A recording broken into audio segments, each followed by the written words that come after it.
Ladies and gentlemen, please take your seat. The event is beginning. Thank you.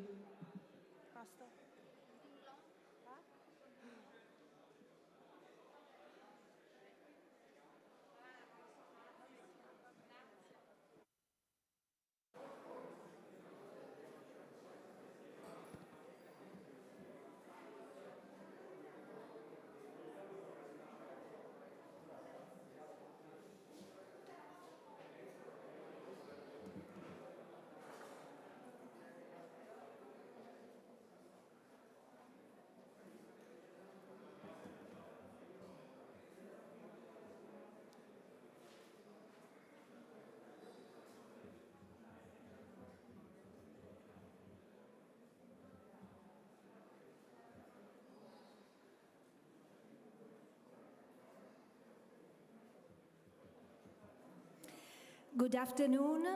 My name is Federica.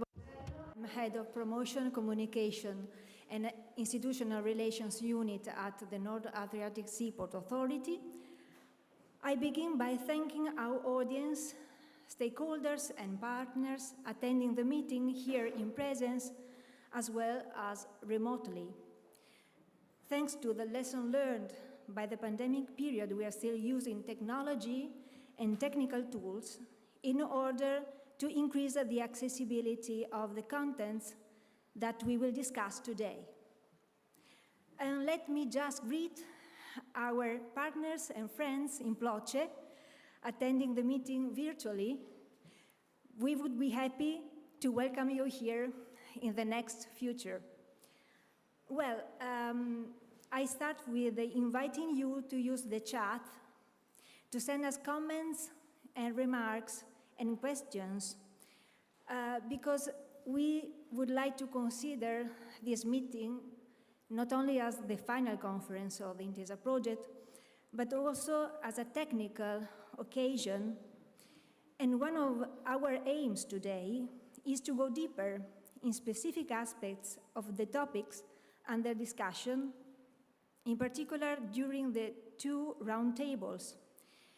And for that, we need your help and contribution.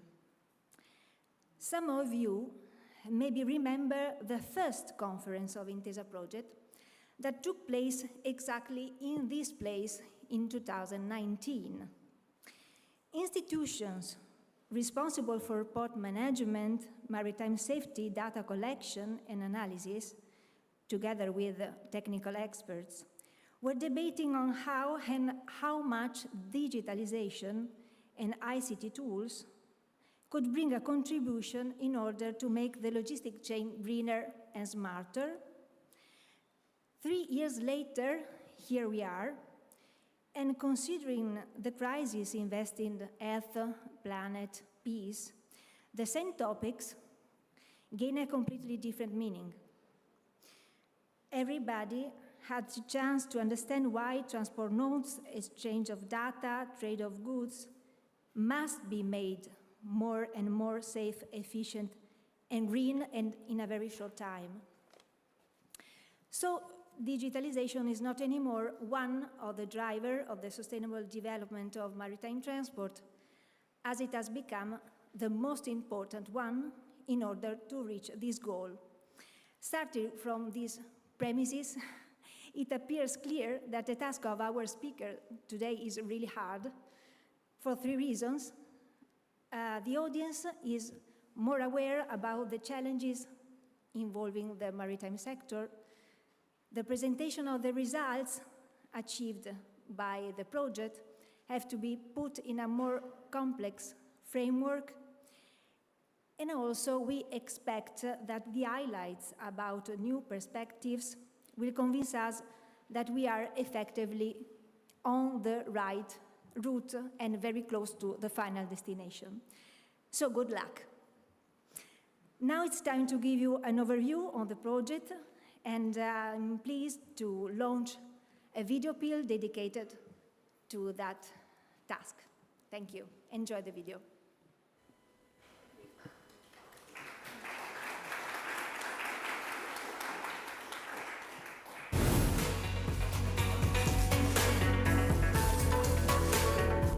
Environmental sustainability, safety and digitalization of maritime transport, including the harmonization of information technology processes, are the most important challenges in the maritime sector and the main objectives of Intesa project.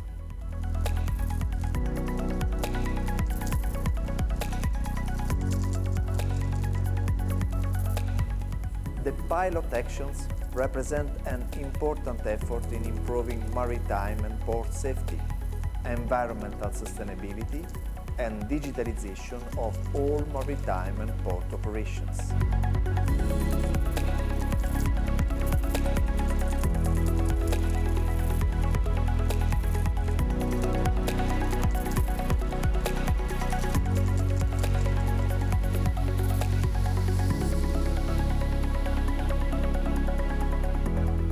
Through the deployment of improved IT processes for the exchange of data between port community systems in the Adriatic-Ionian ports, enforcing the European Maritime Single Window Regulation.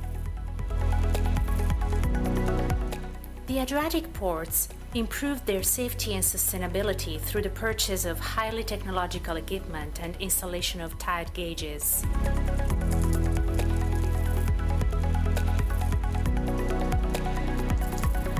Following the deployment of navigation state aids, the pilot actions have a positive impact on geolocalization, high-precision cartography, real-time automatic identification system data sharing, pilot portable units, harbor monitoring, and weather conditions and bathymetry.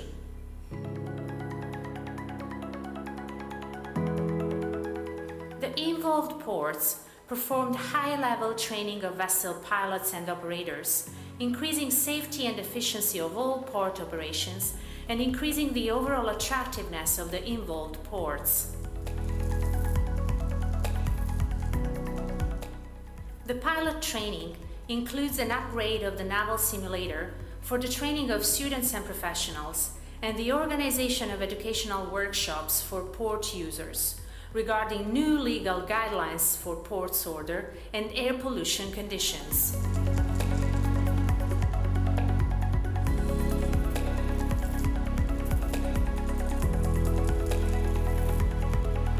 The Intesa project is in line with the priority goals of Pillar 2 connecting the region of the European strategy of the Adriatic and Ionian region, since they contribute to the standardization and harmonization of ICT systems and to the improvement of the procedures of maritime transport in the Adriatic Sea.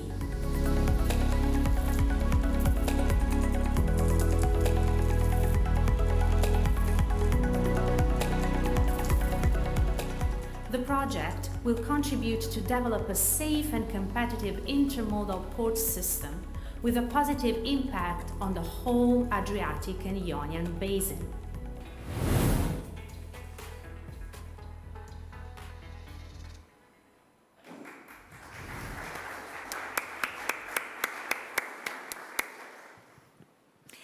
And now I am pleased and honored to introduce the institutional speakers, starting from Mr. Fulvio Lino Di Blasio, President of the North Adriatic Seaport Authority, Intesa Lead Partners. Just few words about his career. More than 20 years of professional experience, with 18 years in the field of strategic planning, consultancy, and implementation of complex public spending programs, including co-funded by EU, with a particular focus on infrastructures, transports, logistics, and ports, having worked since 2005 with Ernst & Young, supporting the Ministry for Infrastructures and contributing to the study committed by the National Bank for Deposit and Loans in cooperation with the European Investment Bank in the field of national infrastructures. Many years of professional experience abroad.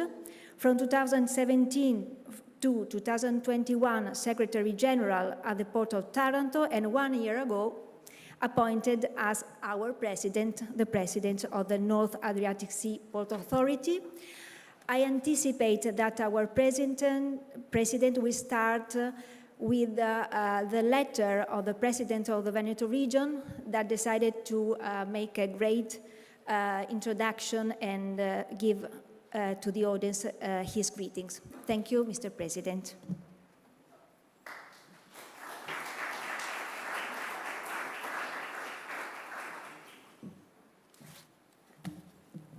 So I will start with the letter of the President Luca Zaia in Italian. This is his advice. So, pregiatissimo Presidente Di Blasio. Dear President Di Blasio, thanking you for the kind invitation, I regret to inform you that due to concurrent institutional commitments, I will not be able to attend the international event Information Technology as a driver for better maritime and ports operations, a joint Italian and Croatian perspective for the Adriatic Sea. I express with the following my sincere applause for the work done during the years of gestation of the project, the efforts made, always with a view to cooperation and synergies of international scope allowing common operational strategies integrated and precisely for this reason hinged on the optimization of maritime transport in the wake also of the lessons learned from the difficulties now under investigation encountered in the most acute phases of the pandemic by COVID-19. The infrastructural challenge affects the entire Veneto territory. Naturally, as it has historically leaned towards the water element, the enhancement of its vocation, also through the wise commitment of use of European structural funds specifically allocated, cannot but manifest itself in a driver of employment growth. Wishing you well in your work, please accept my cordial greetings, which through you kindly I would like to extend to all the participants and those present. Mr. Luca Zaia.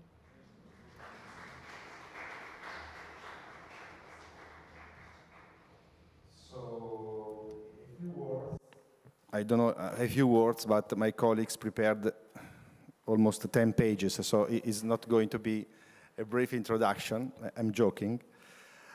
So welcome, ladies and gentlemen, good afternoon. Welcome in Venice. Welcome at the port of Venice. We are here to celebrate not the conclusion, but the results and the perspective of this Interreg Italy-Croatia cooperation project Intesa that has established a network among the national maritime administrations of Italy and Croatia and the main port authorities of the Adriatic Sea, and namely Venice, Trieste, Ravenna, Ancona, Bari, Rijeka, Ploce, and Split, with the scope of mainly harmonizing and optimizing the procedures of the complete maritime transport process in order to make port and maritime transport system more efficient, safe, and competitive in the Adriatic Sea. It's nice for me to say that this project has an impact on the Adriatic Sea, and I can also recall that we have launched, or better relaunched, the NAPA Association, North Adriatic Port Authorities, recently. Of course, not of the ports are represented in our network, but the NAPA with the Ravenna, Trieste, Venice, Rijeka, and the Koper is a possible, how can I say, demonstration that the integration among different port nodes is the right approach, the right, how can I say, tool to implement and to share, especially these horizontal issues. In fact, this project, whose budget is roughly around 3 million euros, has been focused to increase the efficiency of Adriatic ports and make them ready for the challenges of the future. This is in general, but especially today we are proud to announce that thanks to this project, the Adriatic ports are more equipped with the most modern technologies. Later, not today, this morning, we had an internal meeting to prepare this meeting, this event, and we really were focusing on what technologies are, what innovation is for a port system. Of course, this project was focused on, for instance, optimize port procedure and the ship cycle among entry-exit from the port, rather than preparing for the future integration of the information manager systems. But technology innovation is much more than the specific results that will be discussed later on, is to change the point of view, is to see that the current and the daily activities of the public administration, of the public authorities involved in the port, but in general of all the also private operators, can be really changed, adopting a new perspective, using new technologies on board, and for the, how can I say, better analysis of what is happening in our ports, what is happening under the water. And this is a new point of view, or better, a point of view that can renovate the approach of the public authorities that has the duty to manage the whole ecosystem around the port, and especially in this case around the port of Venice. It's important for us to remember that this project has been labeled as a strategic project for the implementation of the under the umbrella of the EUSAIR strategy pillar 2, connecting the region, for two main reasons: development of maritime safety and security and competitive regional and intermodal port system. And it's important for me to say that, especially in Trieste, in Chioggia and in Venice, in our specific and very particular location on the map, we have the answer of the question why is important technology and innovation in this specific environment. Because we are within the lagoon, we have to dialogue with the MOSE system, that is a system for the protection of the environment, of the cultural and architectural heritage of the city. But in particular, thanks to this project Intesa, the Port Authority, together with the Coast Guard and together with our pilots, are equipped for navigation aids. And to navigate in this port is really much more difficult than in any other port, for sure in the Med area. So the vision also is affected. We have also elements for the vision of our ports, and especially Intesa has teach us that it's important for Italy and Croatia to work for the kind of mainstream approach based on the best international practices. It's important to look at the opportunities under the financing of the next programming period, 2021 and 2027. It's important to learn how to cooperate with the Adriatic and the Ionian Sea, how to improve the maritime safety and efficiency, but for sure it's important above all to find innovative solution for environmental and port operation efficiency. I would like at the end to thank all the partners for these 3 long years of cooperation. So the Maritime Administration of Italy and Croatia, the port authorities, I repeat, Trieste, Ancona, Ravenna, Bari Brindisi, Rijeka, Ploce and Split, RAM, Rete Autostrade Mediterranee, the Meteorological and Hydrological Service of Croatia, and of course the Veneto region, that is the funding institution, thanks to the Interreg Italia-Croatia program. And of course, let me thank all the staff of the Port System Authority of the North Adriatic Sea, especially the Strategic Planning Department and the Project Research and Development Unit for the great job they did. Thank you for your attention, and please take the chance to focus on our guest. We really try to put on this stage the best competencies that we could find in the main topics that has been raised by the project. So put an attention.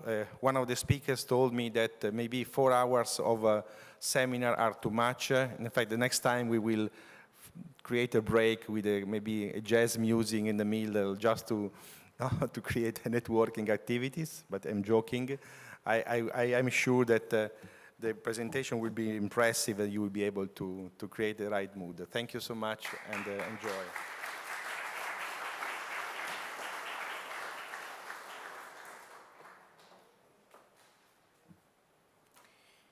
Thank you, President.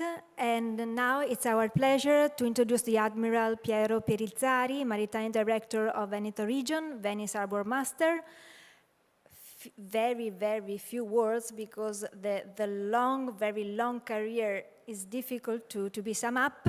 So 3 master degrees, flight school at the United States Navy, 1,800 flight hours, commander of the Harbour Master of Porto Santo Stefano, Imperia in Civitavecchia, at the General Command of the Corps in Rome, directly involved in several important projects related to the digitalization of maritime transport, sharing the existing systems used by different port institutions, the so-called pre-clearing procedure, creation and maintenance of national VTS centers and radar stations, the creation of the national AIS network, an intense international activity as member of the board of the European Maritime Safety Agency, member of the Council of the International Association of Lighthouse Authorities, the highest body in charge of defining the international standards of maritime navigation and aids and instruments, member of the EU High-Level Safe SeaNet Steering Group.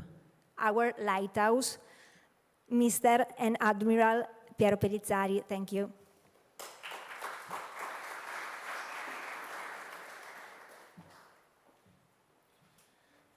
Grazie. Good afternoon to everybody. And first of all, I would like to thank the President of the Venice Port Authority for organizing this meeting. I was here 39 months ago. And it was very exciting to put together this project, and we are here at the end. After so many experiences and to all what happened, it was incredible during this period of our life.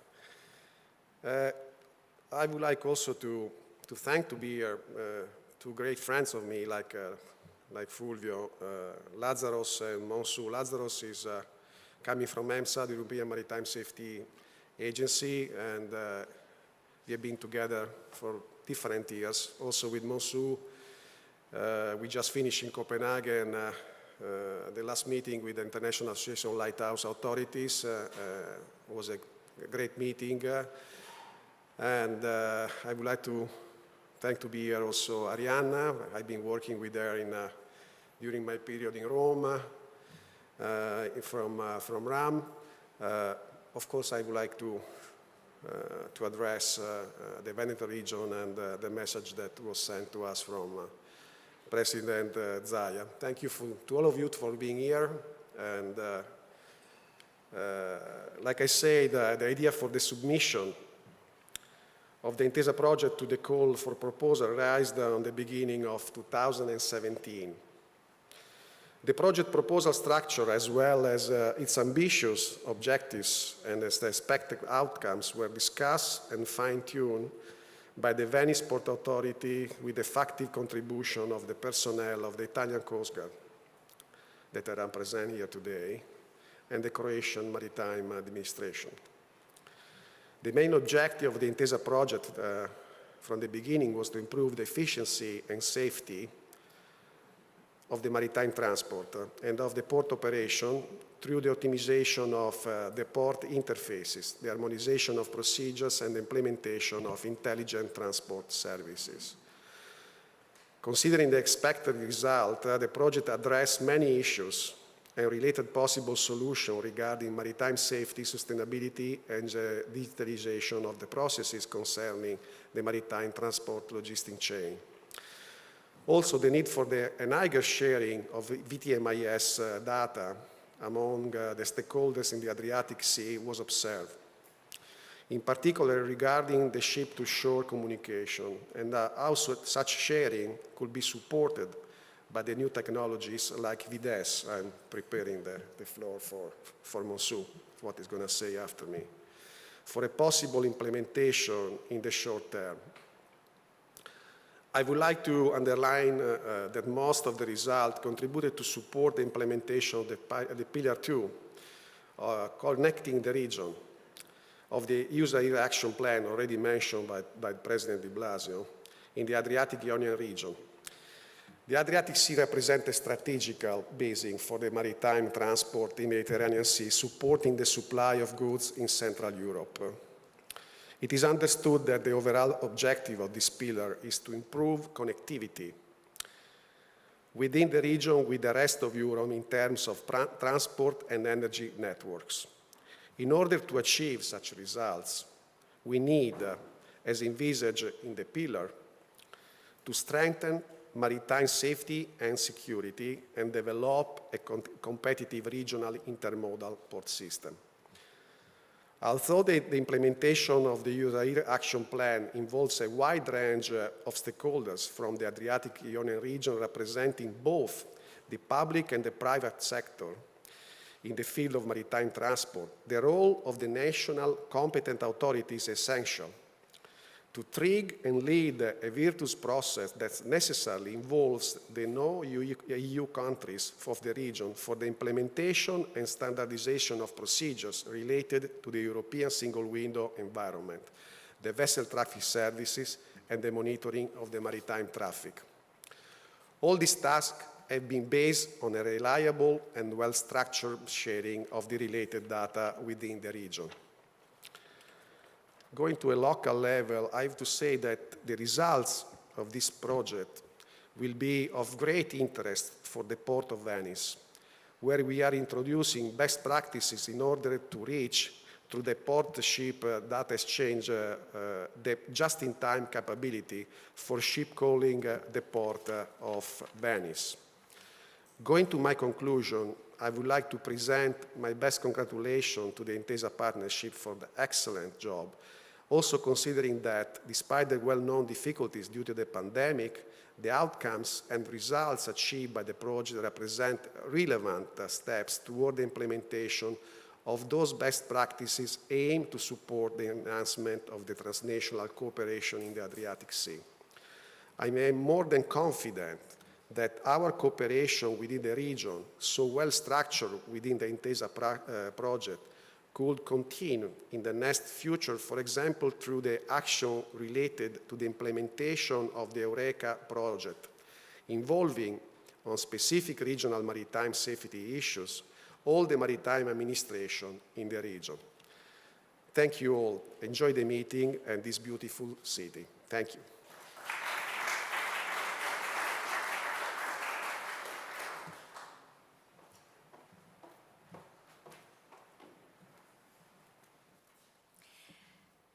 And now we look forward to hearing the main results of the project after 3 long years of works, overcoming a lot of difficulties.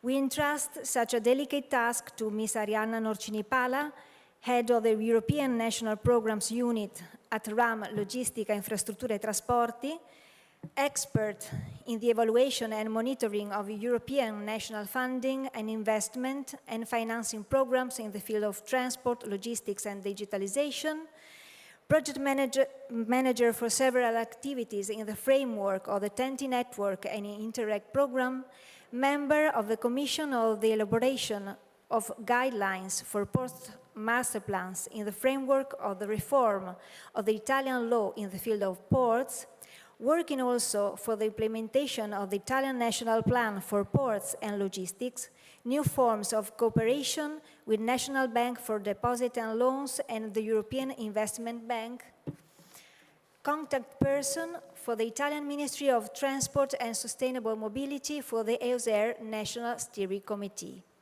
Please, Ms. Norcini Pala, the floor is yours.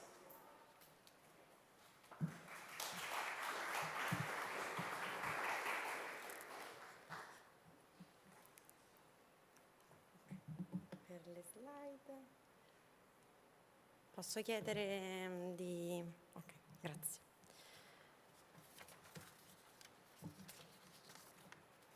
Buon pomeriggio a tutti.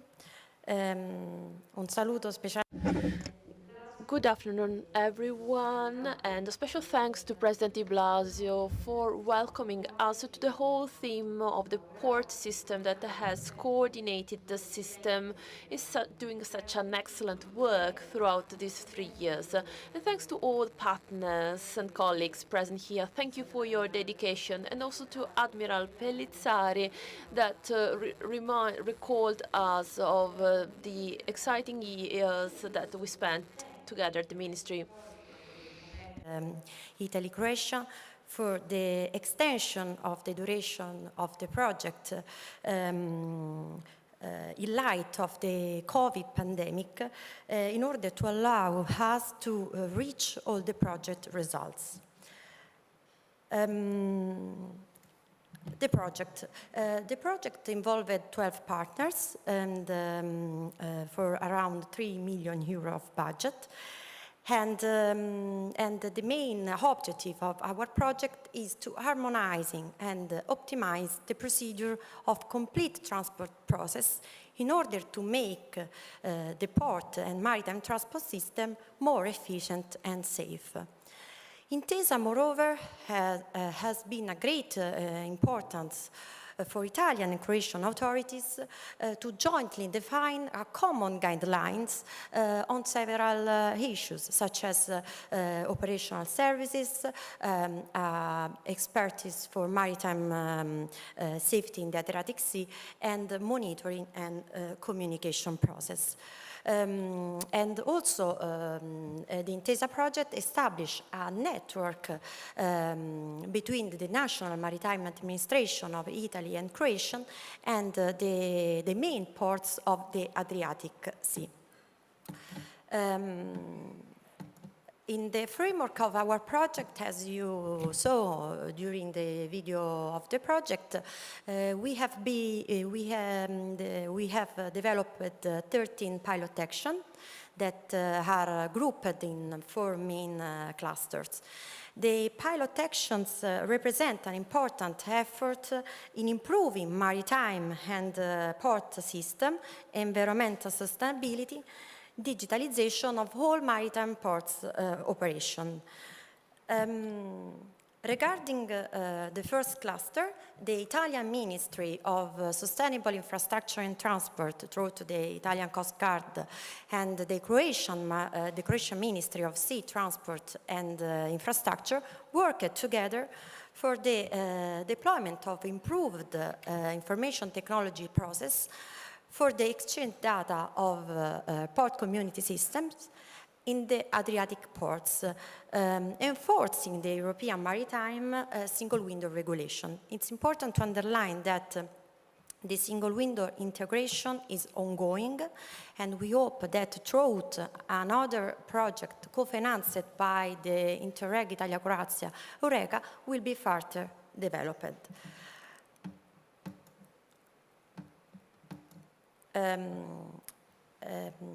Regarding the second cluster, the Adriatic ports improved their safety and sustainability through the purchase of high technological equipment and the installation of tide gauges. The deployment of navigation state aids have a positive impact, especially on geolocalization, real-time IS, and airport monitoring, and weather condition bathymetry. In this slide, you can see some pictures, some example of the technological equipment bought by the partners, the naval simulator, the set of ship precious antennas, a pilot portable units.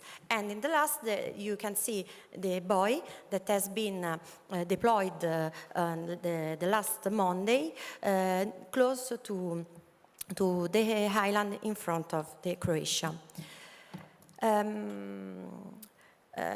We saw that the high-level, high technological equipment required a qualified staff to be used properly this instrument. So for these reasons, the involved ports performed high-level training of vessel pilots and operators, increasing efficiency and safety of all ports operations, and increasing, in the meantime, the attractiveness of the ports.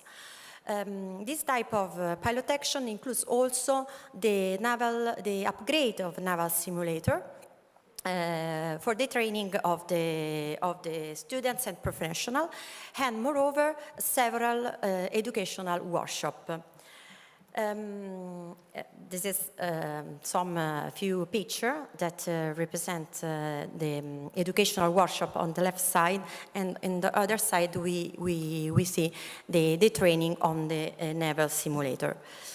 As underlined before, the Intesa project is very important and relevant for the deployment of the ESA strategy. In fact, the project is labeled by the thematic steering group focused on transport, the Pillar 2, connecting the region, since it contributes to the standardization and harmonization of the ICT systems, and to improve the procedures of maritime transport in the Adriatic Sea.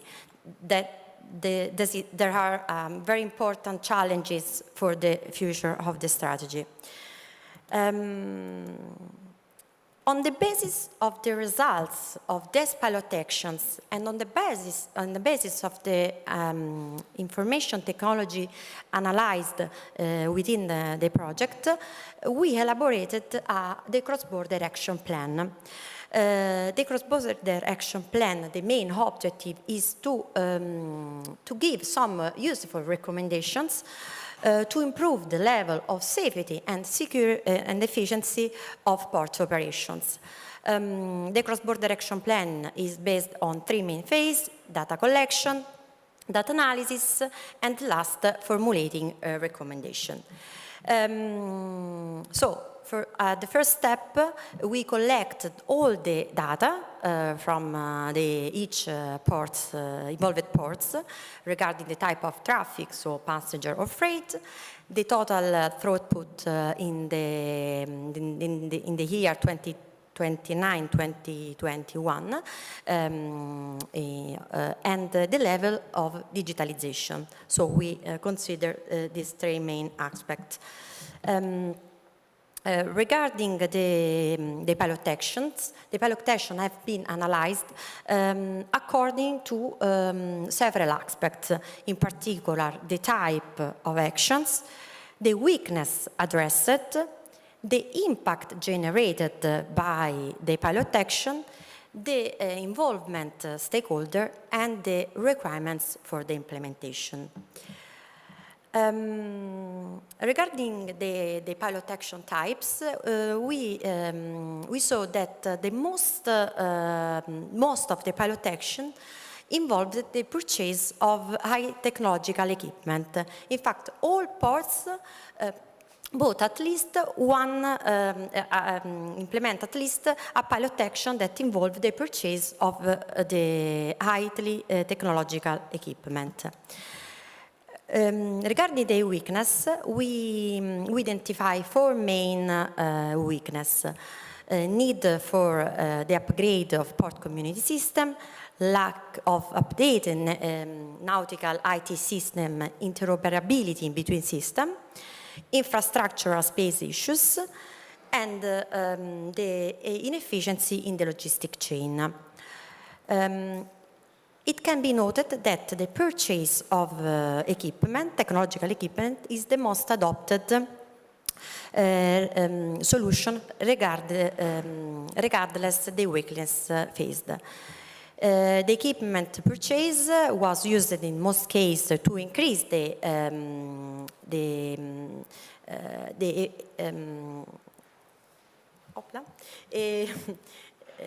okay. So the equipment purchase was used in most cases to compensate the lack of update nautical IT system. Regarding the IT level training, appears to be a greater importance in addressing the weakness identified. Regarding the impact, the main results obtained by implementing the pilot actions are greater safety and security, digitalization, and maritime nautical accessibility. The reduction of cost seems to be a secondary impact for the port authorities. Increased digitalization is of great importance. In fact, most of the action are in most of the pilot action results in having this impact. Regarding the stakeholder involvement, the majority of the pilot actions are focused in increasing safety and at sea, at improving maritime and nautical accessibility. So for these reasons, the main stakeholders that are involved in the pilot action are mainly the port authorities, the coast guards, the harbor masters, and shipping companies and maritime agents. Some pilot actions include also the customs. So I mean the pilot action implemented in the port of Trieste with reference to the upgrade of port community systems. Regarding the requirements, the requirements relating to the IT competence seems the most relevant one for all types of the pilot actions implemented. Moreover, high economic investment is another important factor for the implementation, obviously, of the pilot actions. Moreover, a strong cooperation is required indeed for the actions related to the integration of the single window and the transnational harmonization of the IT procedures. So, all projects work together towards the increase of safety and maritime nautical accessibility, as well as increased efficiency in response to their needs. We can see that the main these goals can be achieved through two principal pilot action: the purchase of high technological equipment and high-level training. But it's important to underline that, moreover, the IT technologies that we analyzed are key factors for the achievement of these goals. In particular, we analyzed some information technology existing and also analyze some best practice existing in the ports. So, for example, relating to the Internet of Things, we saw that the port of Rotterdam is a best practice. Related to the drone, in the port of Antwerp, they use the drone to increase the efficiency, but also the safety. We also analyzed the truck appointment system, and the best practice is the port of Hamburg, and the fast corridors, in which port of Genova is one of the main case. Regarding the blockchain, the best practice identify our ports of Barcelona and Antwerp. Regarding the digital twin, our port of Livorno and Montreal are a best practice. So, for each recommended proposed that are classified in two categories, pilot action and information technology, we evaluate how they increase the safety and efficiency in the port operations. And we saw that the track point system, fast corridors, and blockchain are focused on the efficiency. If we speak about drones, EOT system, or purchase of high technological equipment, we focus on increase the safety. For digital twin technology, for sure, the main purpose is to increase the efficiency, but in the meantime, we increase also the level of safety in ports. Moreover, each proposed recommendation are characterized by a certain level of the implementation and need a different level of coordination between the stakeholders. In fact, if we speak about the tracker point system, blockchain, digital twin, and fast corridors, these technologies required a strong cooperation and strong coordination among different stakeholders. If we think about the Internet of Things, we have a medium level of difficulty to implement, and maybe a medium level also for the coordination. The purchase of technological equipment and drones are easy to implement and require a lower level of stakeholder coordination, but for sure a high level of investment. So, from the analysis carried out on the existing IT technology and best practice and the results of the pilot actions, we can draw the following conclusions. The purchase of high technological equipment and high-level training involving stakeholders in seaside operation are recommended primarily to increase safety, security, and maritime nautical accessibility. The technologies analyzed are recommended mainly with the purpose of increasing the level of efficiency on the seaside, terminal side, and the land side. However, some of them, so the digital twin or the Internet of Things systems, can also be implemented with the aim to increase security within the port area, so not only in terms of efficiency. In addition, we underline that our analysis also highlight how ports handling larger volumes, particularly focused on increasing and efficiency, as well as ensuring high standards of safety and security. So, thank you.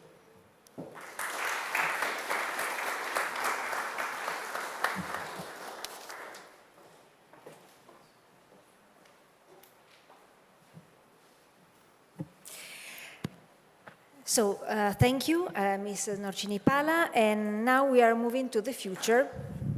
To the future because the next speaker, Ms. Anna Flavia Zuccon, will give us a short preview over the Interreg CBC Italia-Croatia program 2021-2027.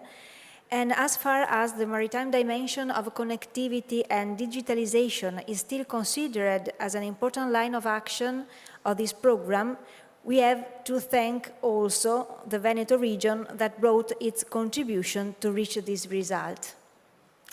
Ms. Zuccon is an executive of the Veneto region, dealing with the European Structural Fund since 2000, in particular with the Interreg initiative, by participation in the governance and coordination bodies of the specific objective of the territorial cohesion policy representing the region. Just to mention that the Veneto territory participates in 8 Interreg programs with Austria, Slovenia, and Croatia, and in Central, Alpine, Adriatic, and Mediterranean areas, as well as in Interreg Europe. Since July 2021 Managing Authority of the Interreg Italy-Croatia Maritime Cross-Border Cooperation Program. So, Mr. Kohn, the floor is yours, and thank you.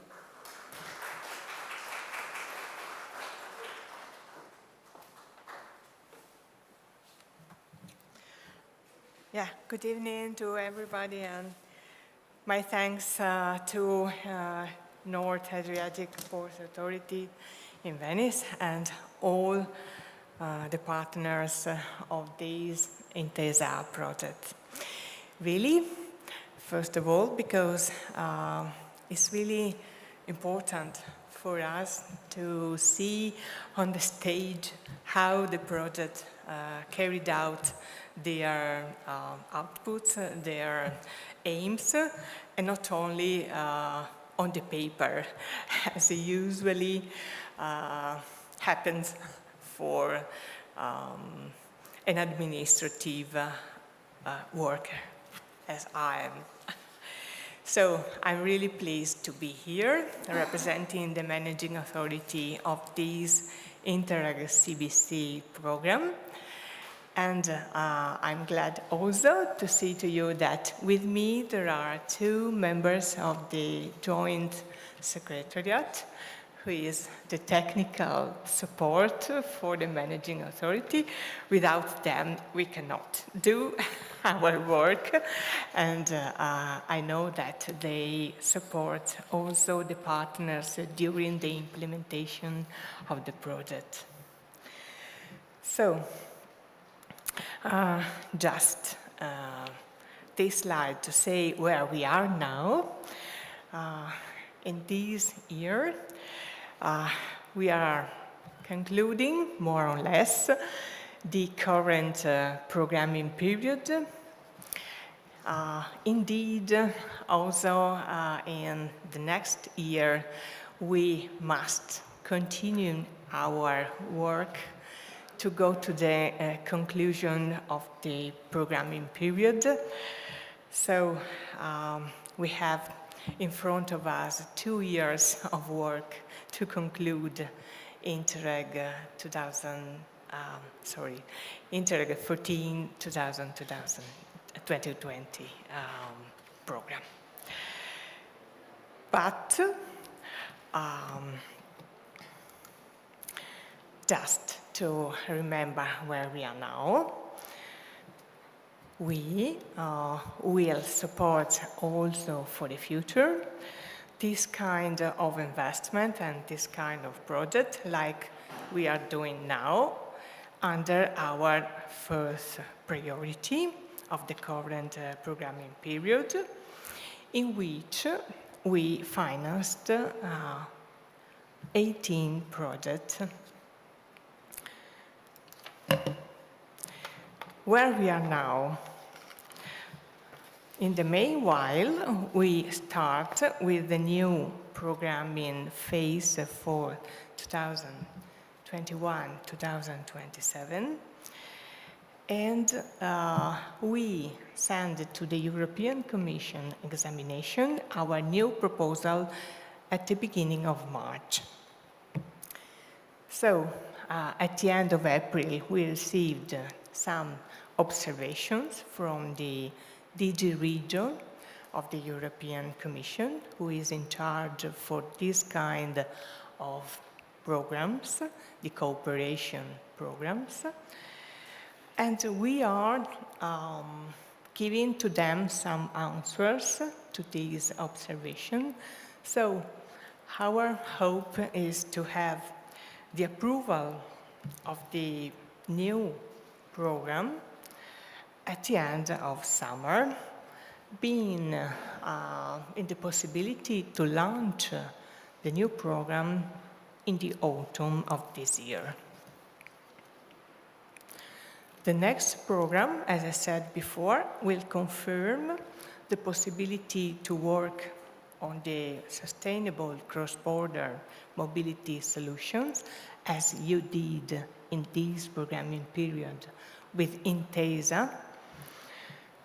And I put in evidence this kind of priority in our program strategy but also pay the attention to the other possibility, to the other priorities of the new strategy of the program, because the port authorities can work, in my opinion, also in other ways, in other directions, not only in the third priorities as I put in evidence in this slide.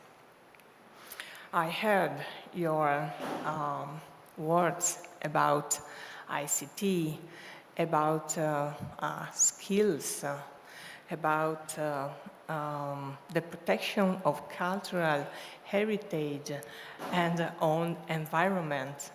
So I think that all these priorities could be in the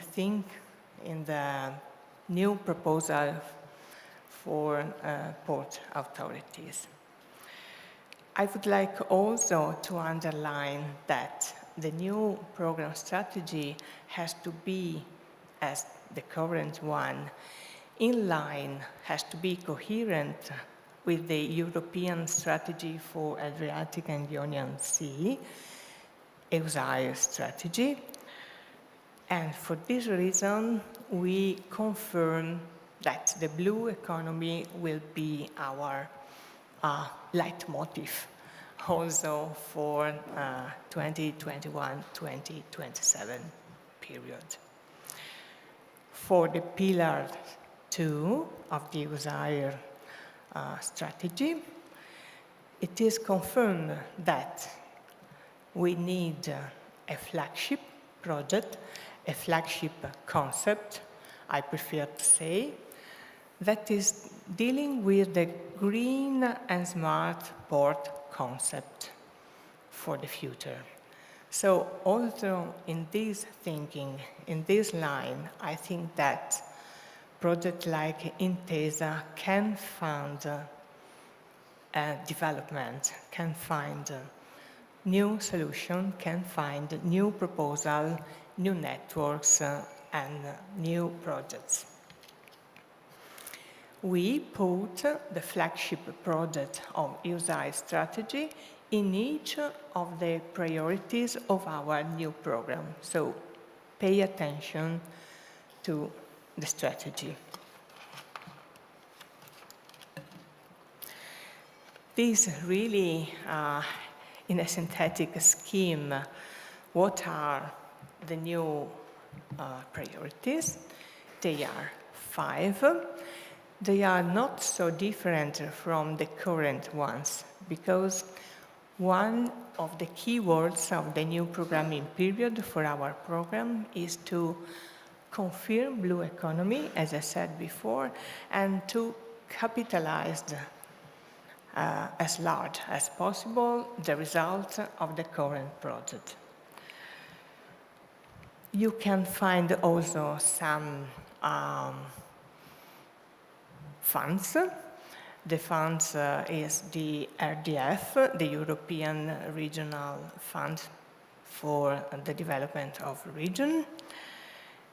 And you can see that the third of the priority dedicated to maritime and multimodal transport has a significant budget for the future. Moreover, pay attention to the cross-cutting issues, digitalization, and the second one is circular economy. It is not so easy to see, but these two cross-cutting issues are the trend for all, the trend to tend for all the priorities.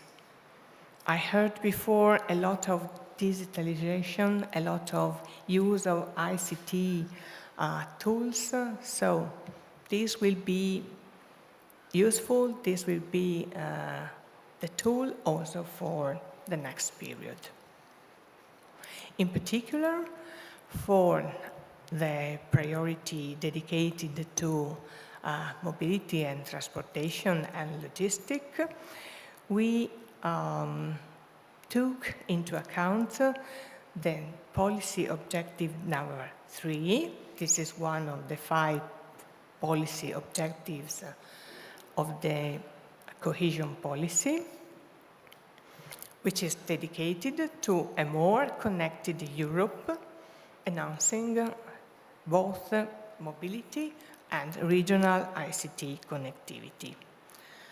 In particular, in our program, taking into account the weakness and the potential of our cross-border cooperation area, we choose the specific objective 3.2, which is in particular dealing with the sustainable climate resistance and intelligent and intermodal mobility. Not only maritime mobility, but also the mobility, the tool, the way to go inside, to go towards the inner area of the cooperation cross-border program, and to be in line, to be related to the TEN-T and the cross-border mobility. The budget, as I said before, is significant. It amounts to more or 30 million euro from the RDF fund. You have to take into account that this is the 80% of the funds, and on the other part, the 20% has to be given to each project by the partner or by national funds for Italy. The next 2 slides are the more important because we put in the program not an exhaustive list, but some specific actions that we wish to give to the stakeholder, to the potential partners for building their projects. In the sense that among the long menu that is possible for enhancing the cross-mobility, some specific actions are welcome, because these specific actions are more related with the indicators, with the performance that the program will have to achieve.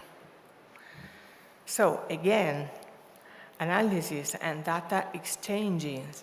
So I think that you are already in line with this. Improving the environmental performance by ports. So green ports as a concept that you have in mind. The infrastructure, yes, we can, but with a small scale dimension, because we have not so a large amount of funds, but also because there are other financial instruments financed by the European Commission dedicated to the infrastructure and to the corridors. So we have to keep in mind that Interreg projects has to be in synergies, in complementarities with these other instruments. But they are absolutely necessary for networking, for going through common and harmonized rules and procedures that we need for a larger cohesion in our Europe. Circular economy approach as a cross-cutting issues, and in specific on the corner on the left, the use of alternative fuels. I think that are really important for wastewater, for green ports anyway. Mobility solution for logistics and interconnecting the ports with the railways. This is the way to link the sea with the inner area, and establish an action plan, as you already did, also by the networking in Napa. Action plans in the sense that we must cooperate also at the governance level of services. Other actions, possible actions, not exhaustive list, as I said before, are dealing with the increase of efficiencies and the quality on the transport in specific. So again, ICT technologies for joint models, because we are a cross-border program, and for a multimodal approach also with different kind of transportation. Design cross-border strategies for maritime transport in order to help the touristic flows also, not only thinking or transport of freight transport for foods or something like this, but also for passengers, sharing expertise and develop common strategies for more linked coastal and inner area projects. Again, promoting and enhancing the analysis of data and use these data for monitoring, for safety, of course, but also for help the reduction of the pollution, of the sea pollution. Last but not least, cycle routes don't seem so useful for port authorities networking, but it's important for multimodal concept in transportation, and for anyway another flagship project that is identified by pillars 2 of the EUSAIR strategy. In the last slide, who we are. Veneto region is confirmed also for the next programming period as the managing authority of the program. We wish to confirm also to have a joint secretariat divided in Venice and in Zadar as a branch office of a unique secretariat, but divided for help both the sides of the Adriatic Sea. Thanks.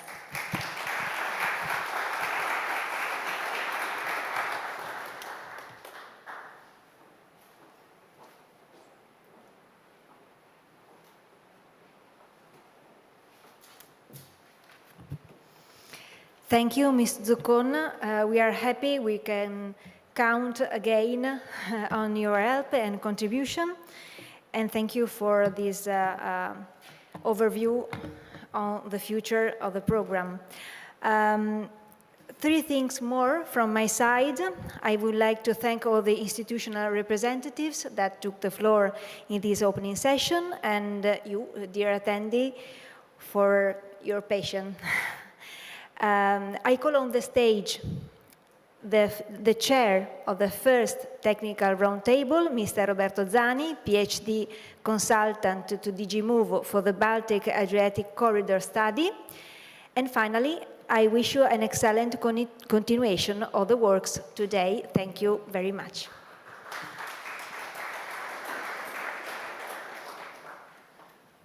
I think that also the speakers can join me on the stage.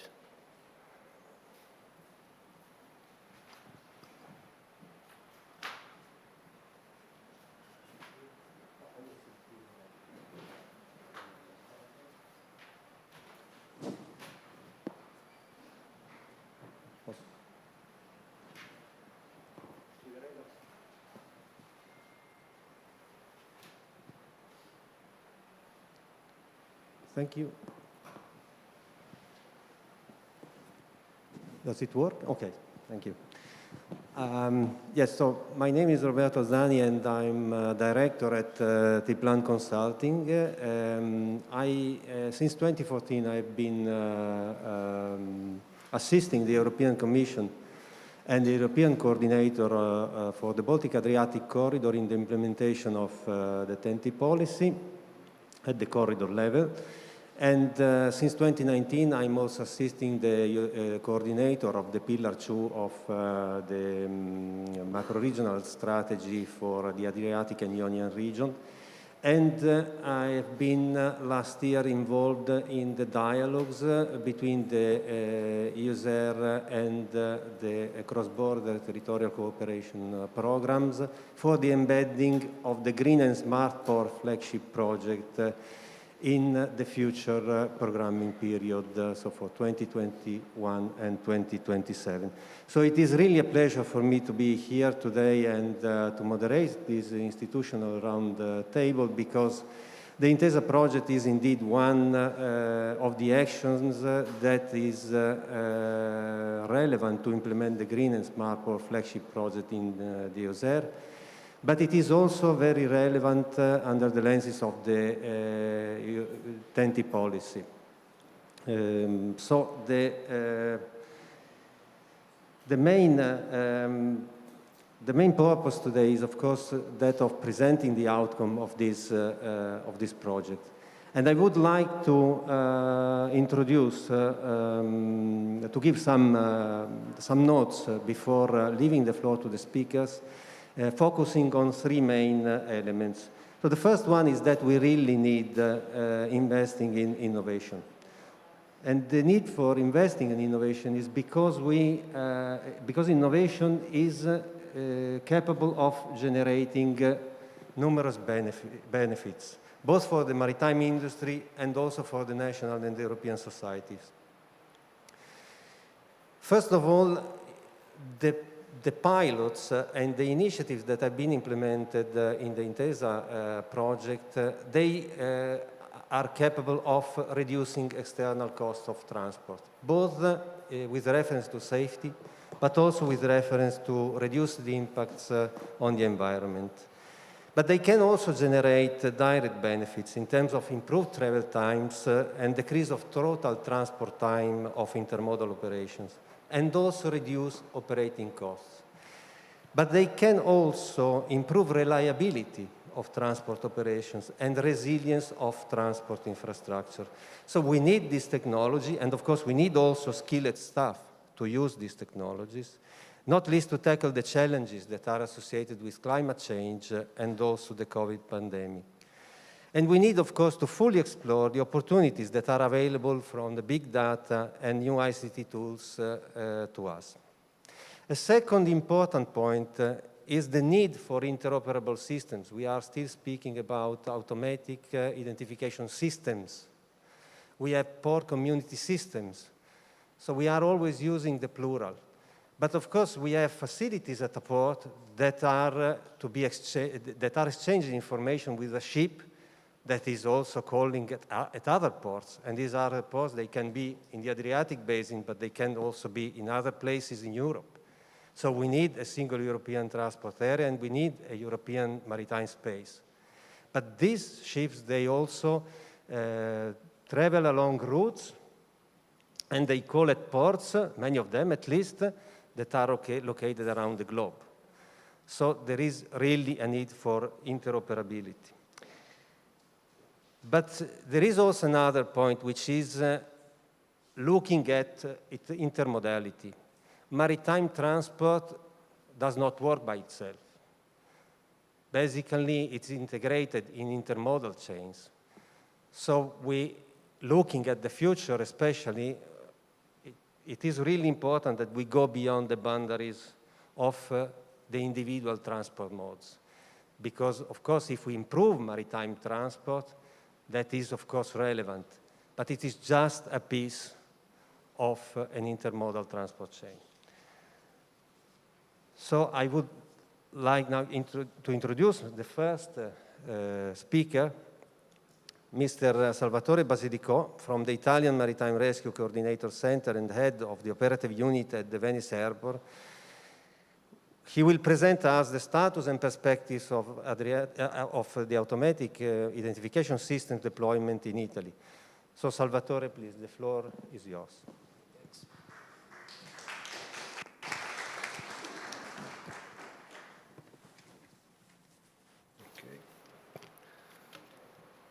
Good afternoon, everyone. Many thanks for the invitation to Intesa final conference, giving to Italian Coast Guard the opportunity to spread an overview on the state of the art of the Italian automatic information identification system. The next. So, the AIS is a cooperative system aimed to support the exchange of information among ships, shore to shore and ship to ship. The systems operate on two frequencies of the VCF maritime mobile radio service, and is mainly used either for anti-collision purposes and monitoring of maritime traffic.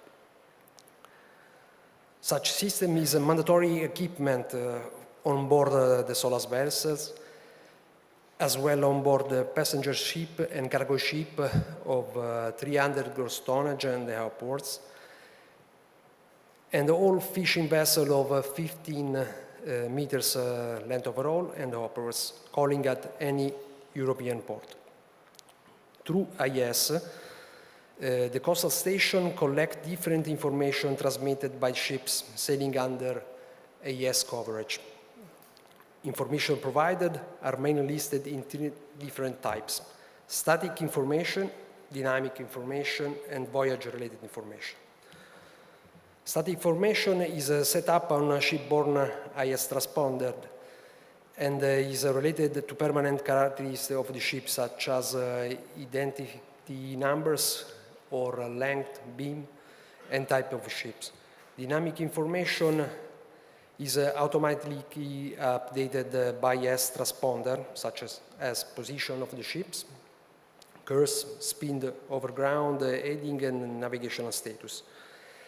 And the last voyage-related information are manually entered by master for a specific voyage, and such examples of this data could be the ship's draw, or the type of cargo on board, next port, or the ATA, or the route planned.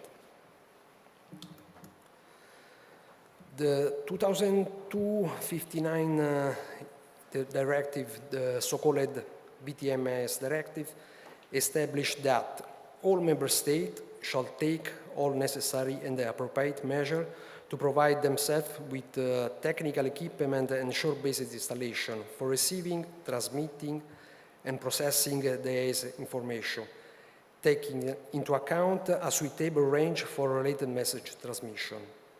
Starting from 2015, after seeing the National Decree 1196, the VTMS transposition in our national law, AIS installation started to be implemented by Italian Coast Guard, which is the national competent authority responsible for the managing of the national AIS network, dissemination and related receipt of maritime traffic info, ensuring a suitable radio coverage.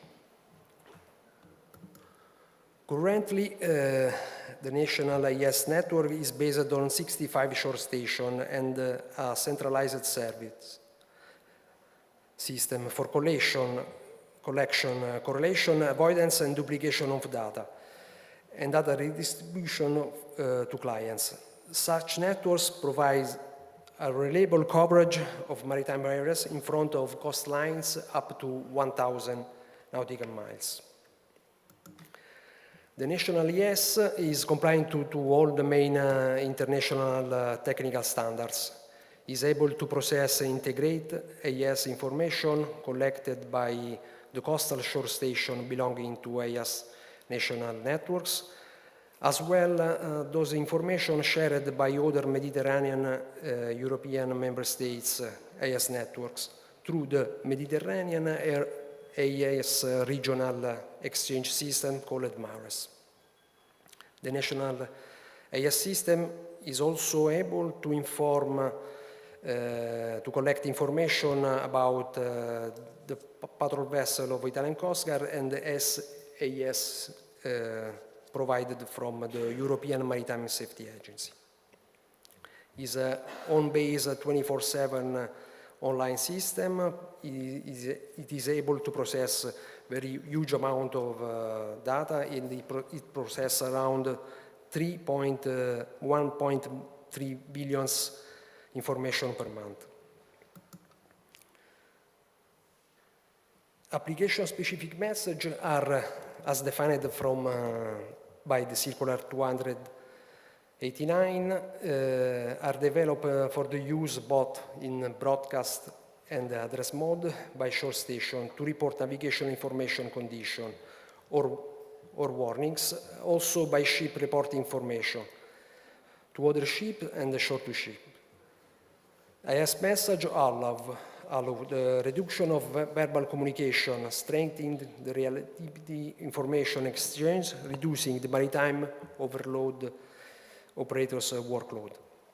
The provision of dynamic information related to situation of dangers for safety of navigation inside specific geographic areas.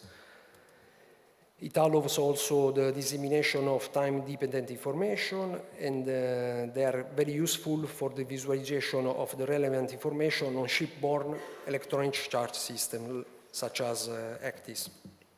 Within Intesa project, Italian Coast Guard has used the assigned funds to implement several AES application-specific messages for maritime safety purposes. Let's have a look to the relevant aids to navigation service deployed, starting from Venice.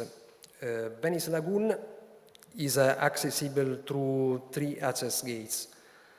Virtual Eton aids to navigation have been developed and tested, identifying safe water points shown on onboard ECTIS cartography. These safe water points have to be intended as Pac-Man safe pills that ships have to heading in order to reach safe berths.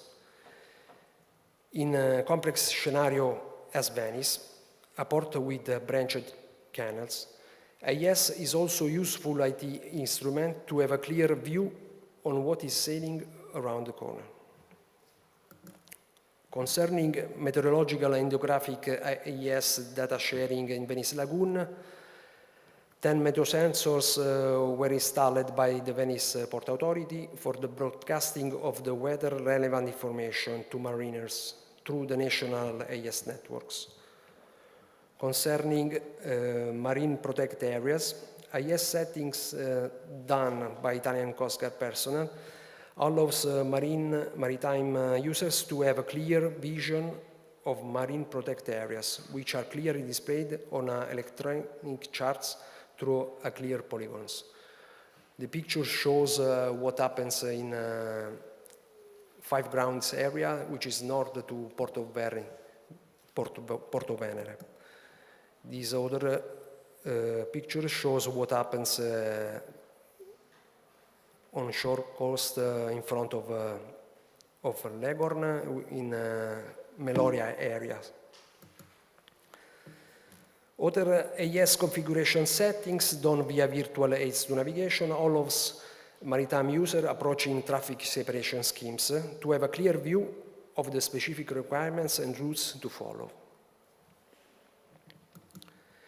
Within other European projects, the Italian Coast Guard have defined a test protocol used to manage marine mammal sightings in order to inform sailors about sighting details.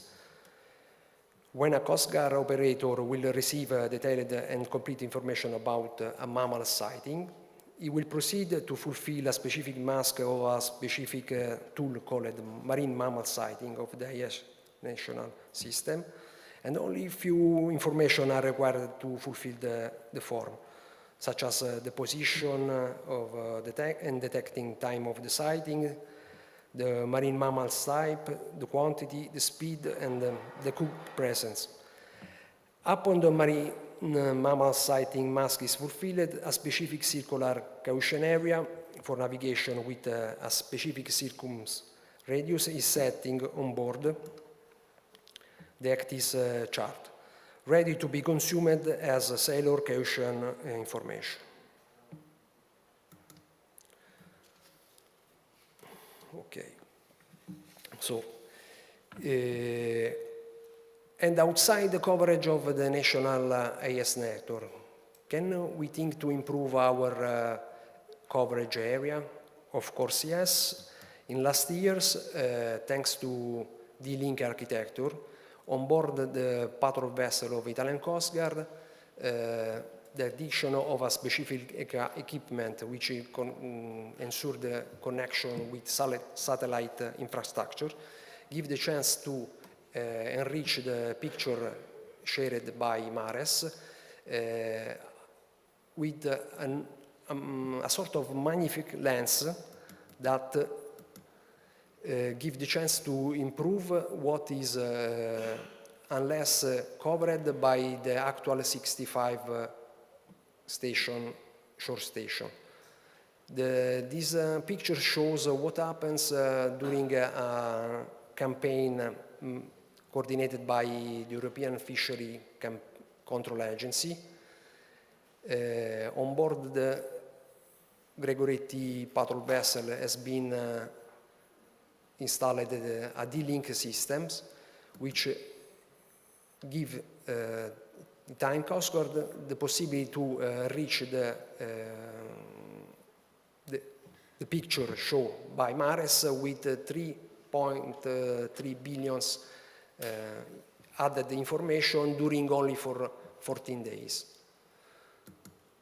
This other picture shows what is the power of this D-Link architecture, which give the chance to enrich the IS coverage of the Italian Coast Guard national system in order to cover also other area in a flexible and dynamic way. Okay, that's all for my point. Many thanks.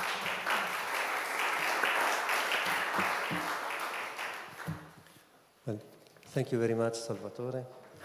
I think your presentation was really comprehensive and instructive about the functioning of AIS in Italy and more in general in the Adriatic Basin. And especially, I think you were quite clear about the practical uses and benefits of such a technology. Well, Mr. Seidel from the Maritime Safety Directorate of the Croatian Ministry of the Sea, Transport and Infrastructure was assumed to be here with us and provide us with a similar presentation on the situation in Croatia, but unfortunately he is not able to join us today. This is a pity because one of the benefits that the Intesa project brings to all of us is indeed supporting the implementation of interoperable systems. I thus ask Mr. Lazaros Ekmaloutidis, that is Head of Unit of Digital Services and Simplification at the European Maritime Safety Agency in Lisbon, to tell us a bit more about the future perspectives of the automatic identification systems. So Lazaros, the floor is yours. Thank you very much, Roberto, for the introduction. Good afternoon, ladies and gentlemen. I was honored that I attended the kickoff meeting of this Intesa project 3 years ago, and now I'm glad that I'm also here to participate into the final meeting. I'm also glad to see that an EU project, an EU-funded project, progressed well and successfully concluded, and it is important that all regions, and especially these regions in the south, are able to use the EU funds in an effective way.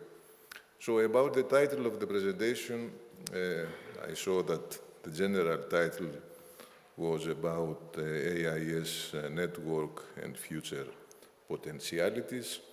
So last time I talked about the AIS network, the AIS master plan, and how the technology can be better used in order to maximize the benefits.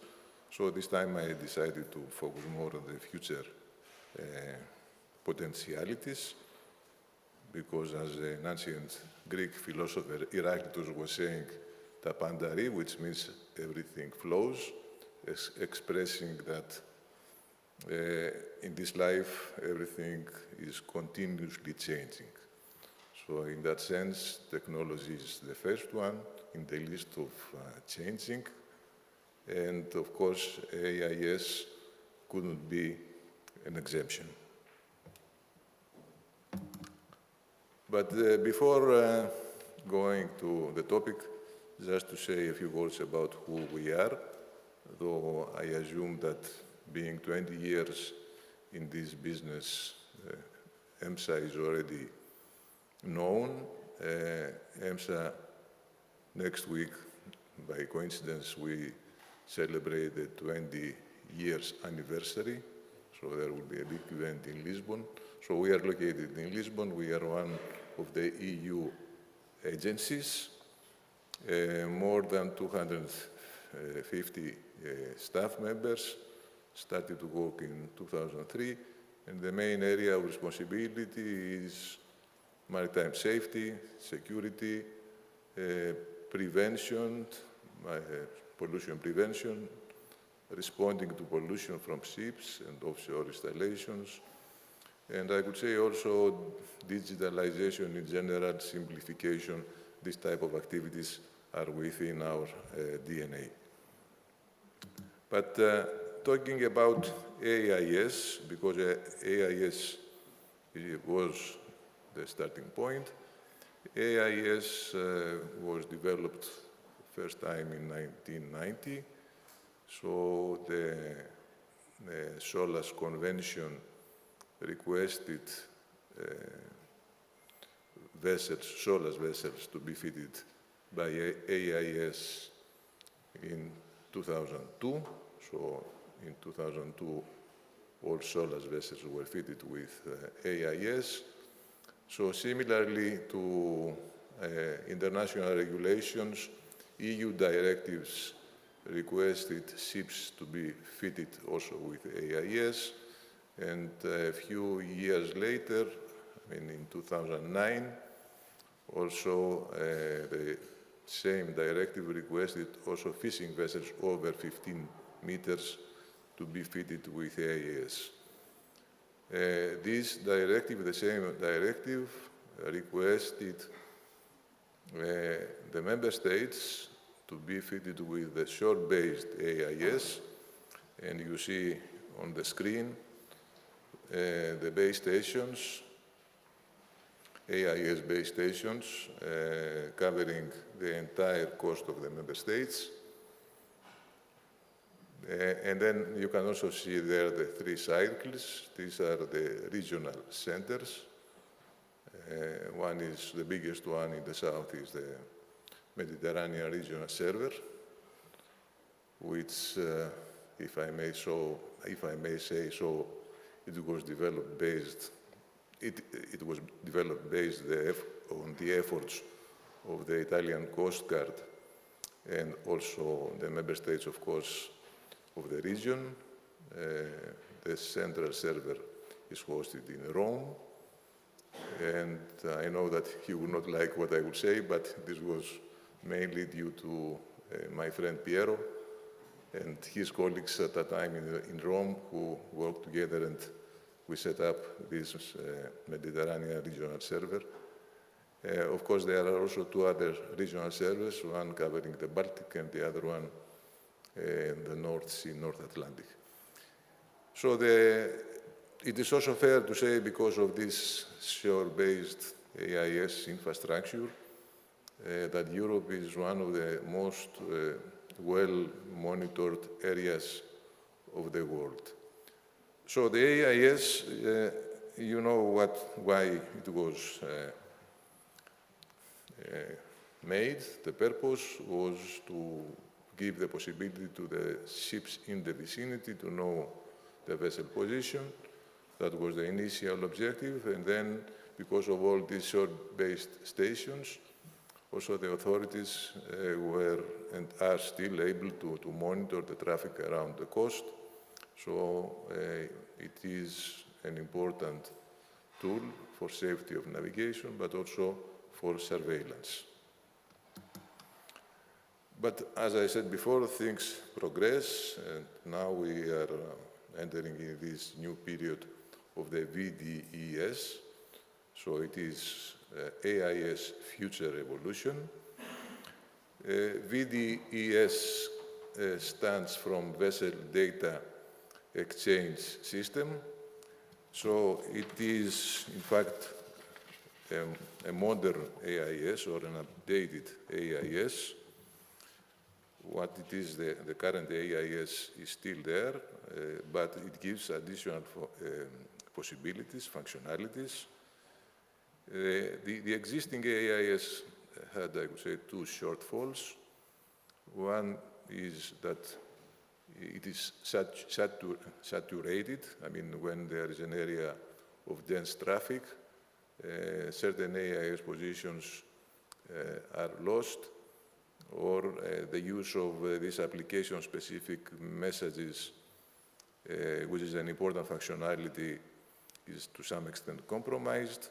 Then, of course, vessels can be monitored up to a specific distance.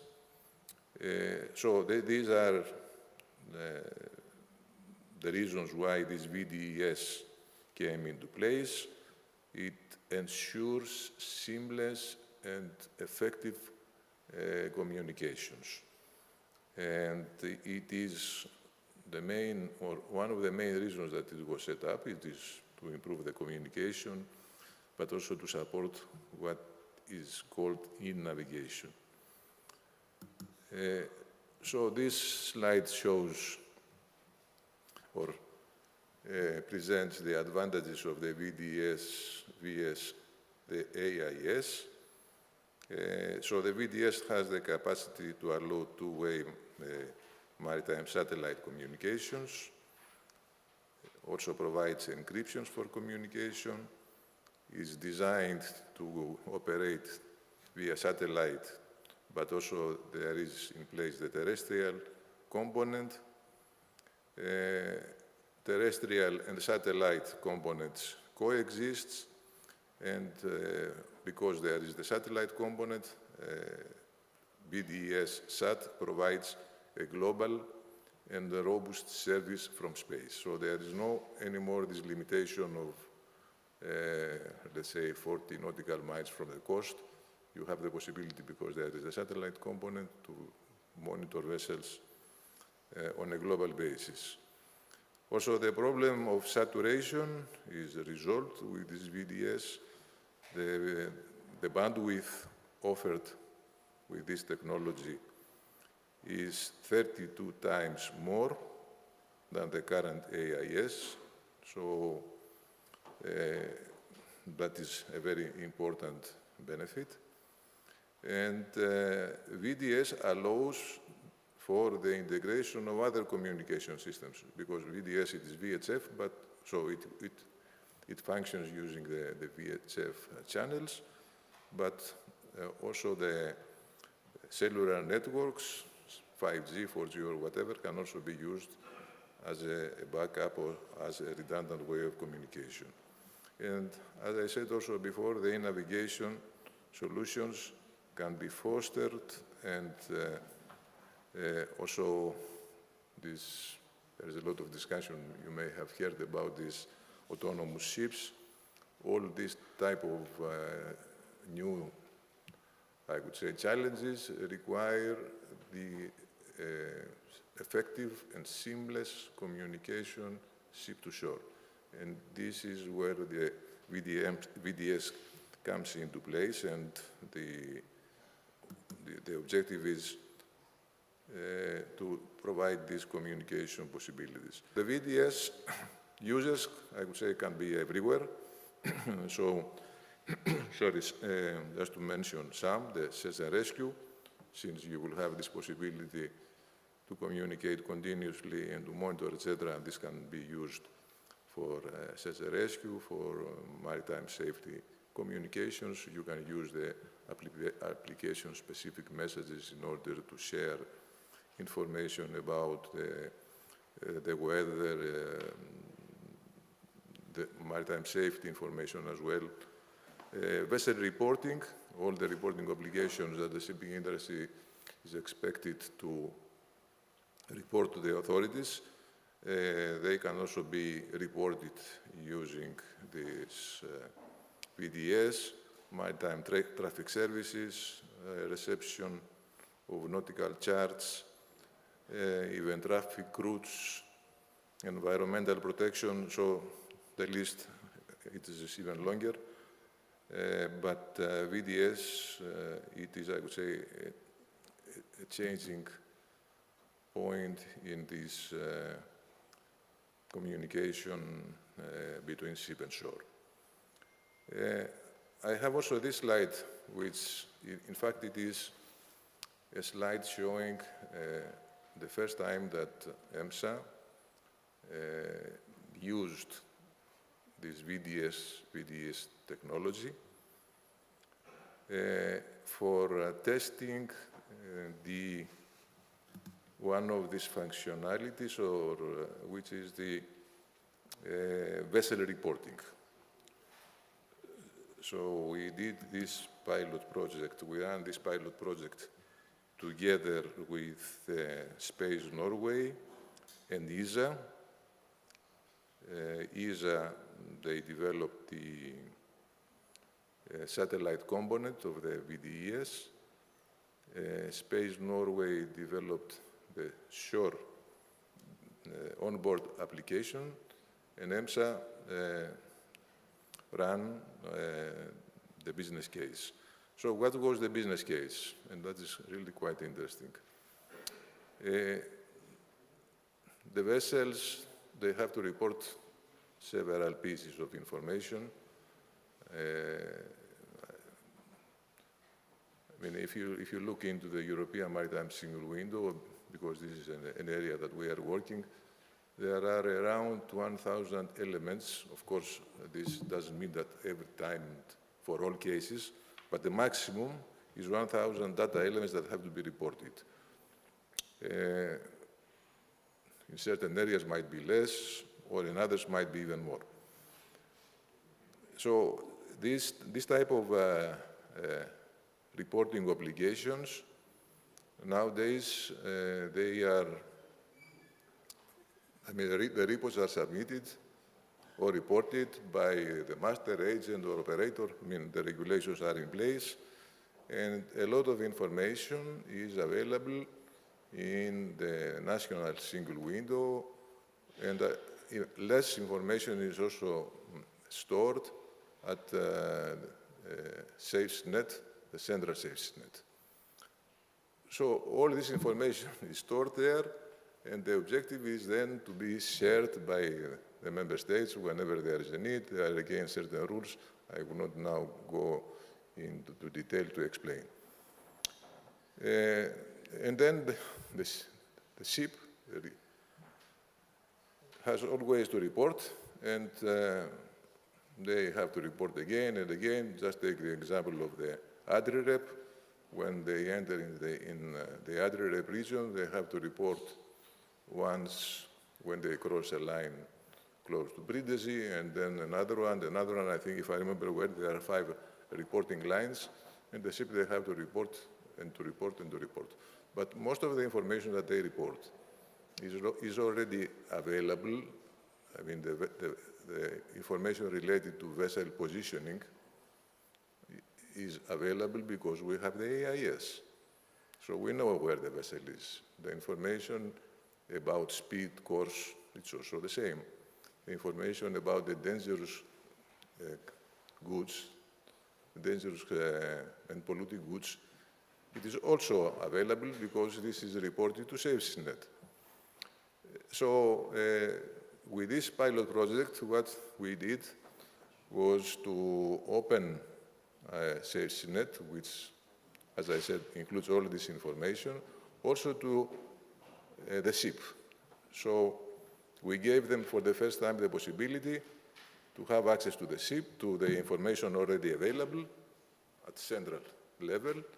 So then the only thing that they can do is to verify and to report. But it is different if you need to enter all the data, and it is different when you receive the data, you just verify, and then you send it to the mandatory reporting system like the one as you mentioned to AdriRep. And of course here we used the technology, the VDS, because the VDS can give this possibility to report, but in addition we can also use other reporting methods as, for instance, internet. And in simple words, this is ship-to-shore reporting can reduce the reporting burden for both the shipping industry, but also for the administrations. So what you see on the screen, it is a pilot project which has been completed, and now we're about to start testing it and using it also for the Eureka project. We received a request by the consortium, which includes Italy, Slovenia, Croatia, Albania, Montenegro, and Greece. So it is all this, and I think also Bosnia and Herzegovina, as they also participate as observers. And we will use this facilitation of ship-to-shore reporting, aiming to simplify the reporting obligations for both the shipping industry and the administrations. So this is a project that EMSA will participate and will provide the technical support. And we are in close contacts now with the relevant administrations. So I gave you a very possibly rosy picture about the VDS, but we are not there yet. VDS is still evolving, but we are, I would say, in quite advanced situation. The technical standard was adopted by ITU in February 2022, and this was also what we used when we ran the pilot project. This standard was built on the IALA guidelines. IALA, I think Misu will explain them later on. They are quite active on this. And of course, IMO, because all these carriage requirements, they have to be approved by the IMO. They agreed already to amend the SOLAS Convention, the chapters 5 and 4, and also to agree the performance standards in order to introduce this VDS. So the VDS is something that has not yet been formally introduced, but it is agreed that it will be introduced, and it will be, I would say, a new or advanced AIS. So the amendments will be added in SOLAS Convention and expected to be in force by 2026. So it is a new and promising technology. I wanted to take this opportunity to present you what is going to happen. Possibly some of you have already heard about VDS. If not, I'm sure that you will hear more and more in the years to come. So with this is my last slide. So thank you very much for your attention.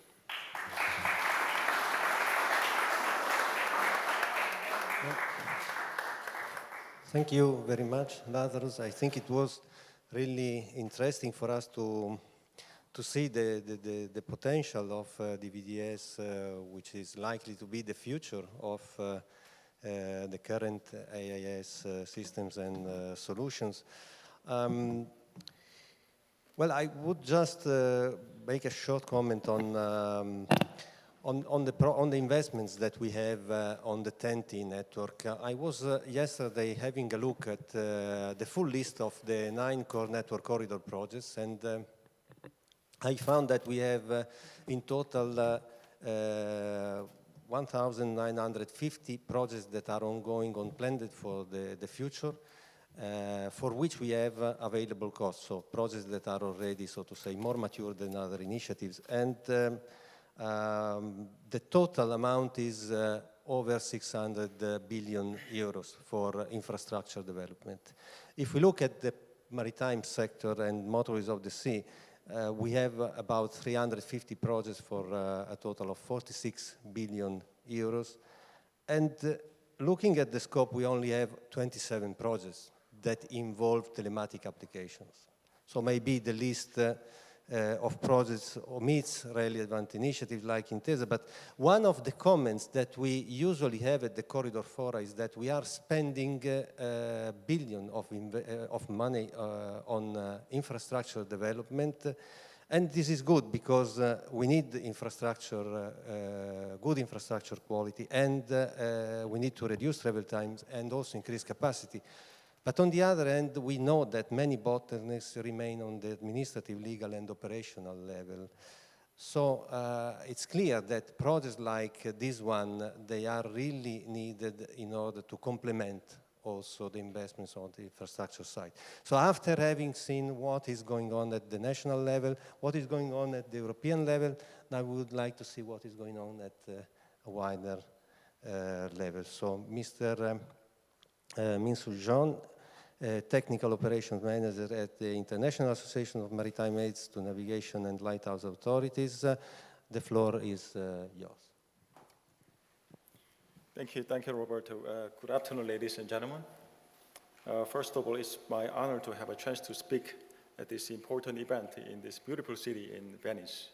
This is my first time to come to this city, and I'm enjoying this city very much. Well, today what I'd like to cover is that connectivity and data model in maritime.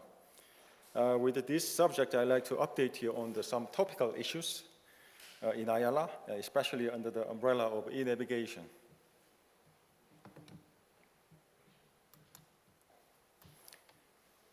For those of you who are not really familiar with Ayala, I will give you some brief information about the organization, and then I will tell you what is e-navigation.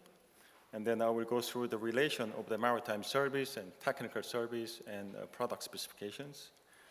And then some updates on the connectivity and data model part.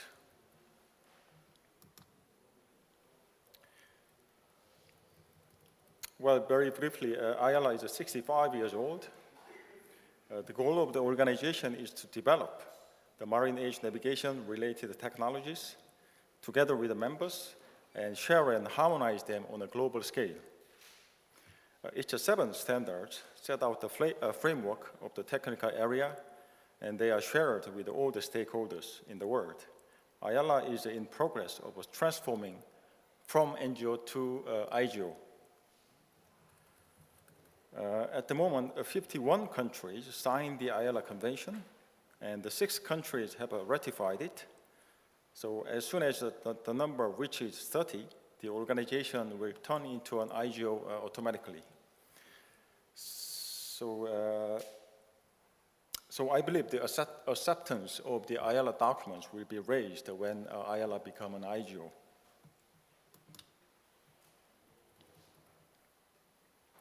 By the constitution of Ayala, the term marine age navigation is defined like this on the screen. So we can see that definition is quite wide.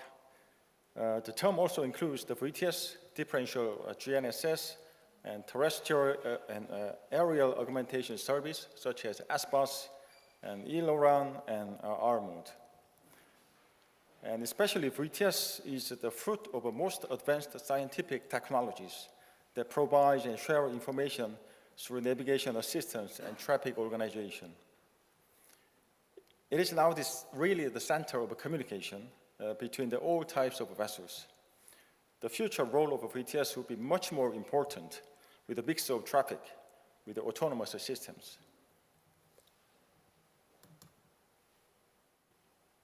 So that was a little bit background of the information, and let me walk you through the main part of my presentation.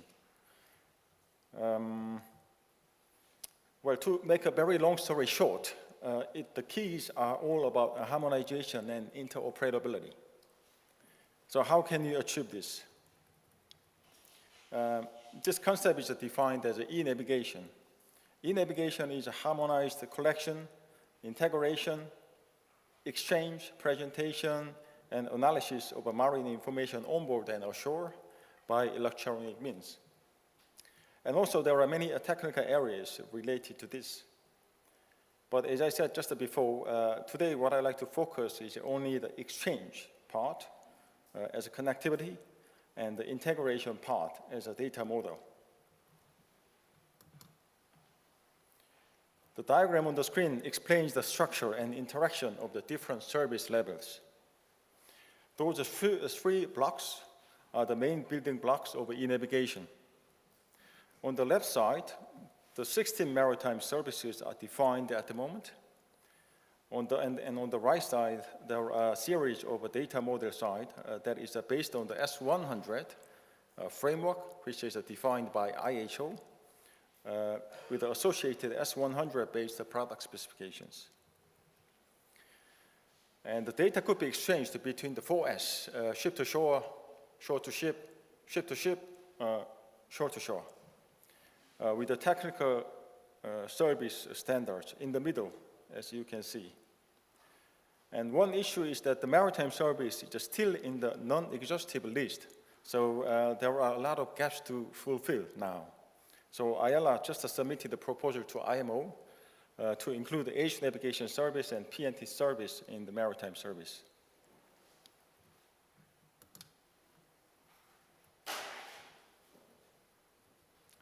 So let me move to the data model side. Maybe some of you might be familiar with the S100 word from IHO. For better understanding on the S200, the image on the screen shows the draft version of the S200 word. There are S101, 125, 111 on protocol message, and 212 VTS Digital Information Service. But because of lack of time today, I will not go through the details of these product specifications. But if you have any questions or if you need any further information, please let me know in due course.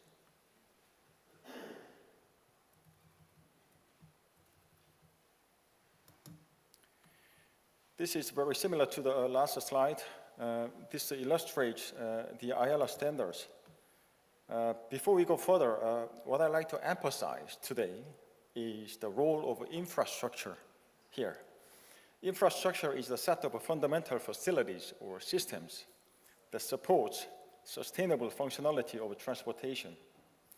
In the road industry, the intelligent infrastructure is a hot topic, and the related studies are far ahead. A lot of studies on the road emphasize the quality of infrastructure that could provide accurate and necessary information to the users. So that could be, so my question is, what could be the role of marine age navigation in this regards? We should see both digital and physical infrastructure. The physical infrastructure has a lot of topics to study and investigate. And it's the same for the digital infrastructure as well. Data exchange and sharing could be possible when all the different layers are standardized.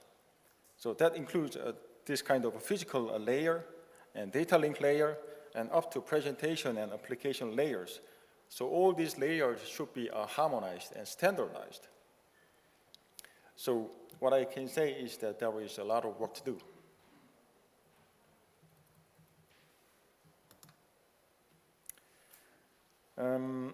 As Lieutenant Basilico already said about AIS, and Lazaros covered about VDES, the connectivity part has developed a lot in recent years.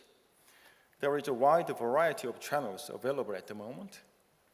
To decide the right channel, it is important to consider what parameters to investigate. The first thing is area of the service, so how much area we want to cover, and the bandwidth and capacity, and the cost is a very important factor as well, and the message format and standards. So is there standards? VDS could be one of the core communication channel within the SOLAS as a mandatory requirement. And since the first issue of AIS guidance in IALA, IALA is planning to update the whole suite of AIS documents and develop a more detailed VTS-related guidelines to cover its operational side and the resource management and all the necessary guidance. And at the same time, it is very important to look at non-GMSS side as well. So we need to keep monitoring on 3GPP, which is a broadband standard developing organization. And they are just developing the release 17 and 18 with a side link technology of 5G. So that means that our cell phones will talk to each other without base stations. And the next generation 5G cell phones, they will have a satellite component as well. So that's just something we need to keep look at, and we need to be prepared and ready for this broadband technology. It will be available very soon.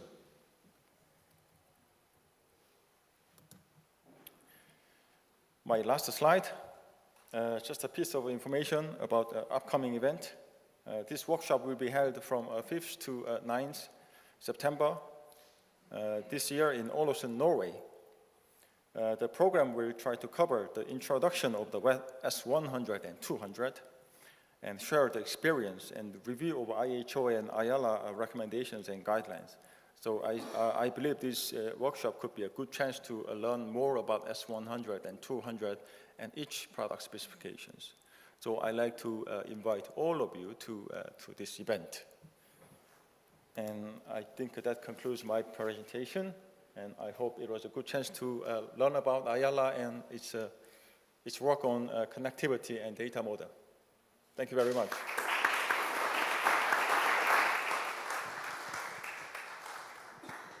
Well, thank you very much, Minsu.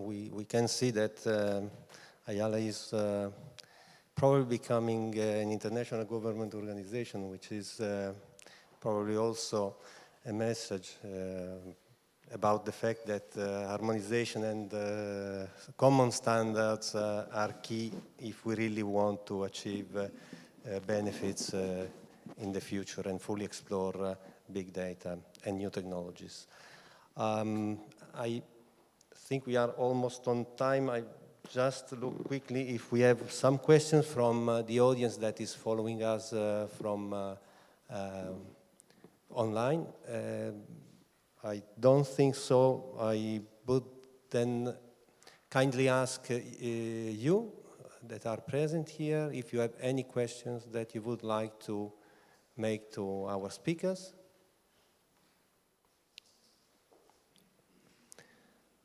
No question from your side. So I have just a very short question for each of them, and maybe short answers from you. So the first question is probably for Salvatore. So what would be helpful for member states to further develop maritime digital solutions in the Adriatic Ionian region?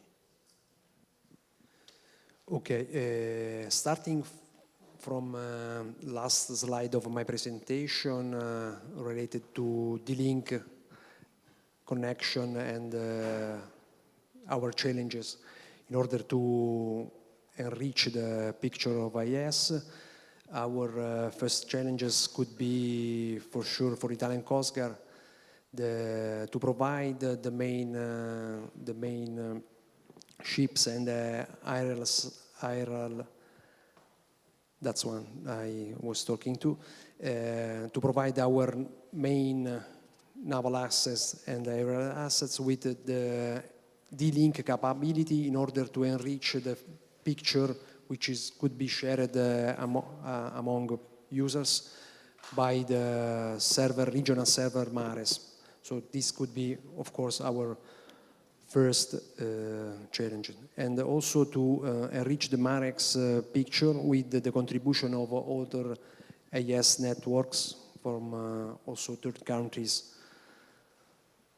And thinking about our last questions and the proposal which rise from Frontex, the European Border and Coast Guard Agency, which is quarters is in Warsaw, is to explore some solutions in order to share among competent authorities like law enforcement and search and rescue competent authorities, the pictures which are detected from the aerial surveillance assets of Frontex, which are managed by the multi-purpose aerial surveillance unit 24 hours, 7 days, in order to control the border of Central Med and the Themis area on Ionian Sea. Thanks. Thank you very much, Salvatore. So maybe this can be also the scope of future projects that you will implement, also with the support from the regional funds. Well, a second question then for Lazarus. Automated piloting and driving is of course a hot topic for all transport modes, but how the introduction of VDS can support the implementation of e-navigation in the maritime sector? It works now? Yeah, it seems so, yeah. So the VDS, in fact, will address the shortfalls of the AIS. So it will provide global coverage, which is, of course, important. We will not have now the limitation of the 30, 40 nautical miles. And the bandwidth, it is 32, possibly it will be even more, higher than the normal bandwidth of the AIS. So that gives the possibility to have a continuous, seamless data flow between ship and shore, and this will be the turning point for all the applications related to this e-navigation, including also the MAS, the autonomous shipping. So it will give the possibility better communication, safe communication. That's also important, and I didn't put emphasis on that. Two-way communication and very high and effective communication because of the big bandwidth. Thank you very much, Lazarus. And a last question for Minsu. How do you think can international institutions, governments, and this industry better cooperate to support the development of interoperable systems?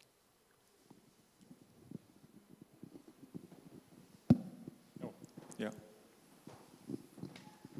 Well, thank you.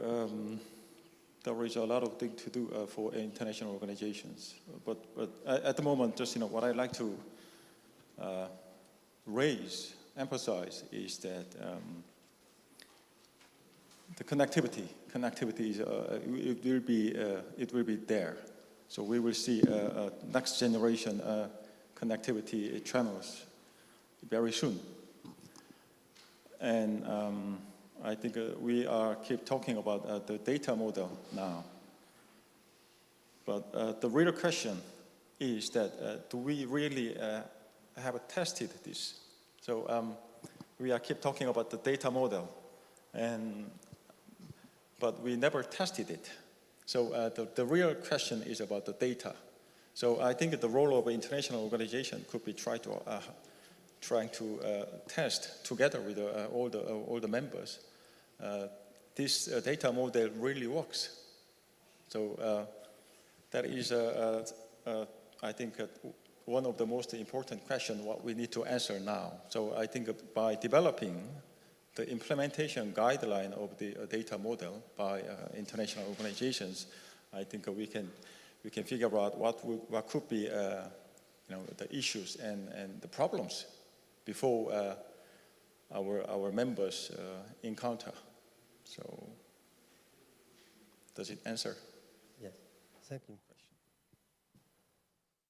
Yes, thank you very much. So it's clear that there is a lot of work to do in the future, but it is also clear that there will be funds available. There will be funds available from the CEF, and there will be also funds available from the territorial cooperation programs implementing the Green and Smart Ports flagship projects. So I would like once more to thank you all very much, speakers, and also the audience for participating in this round table this afternoon.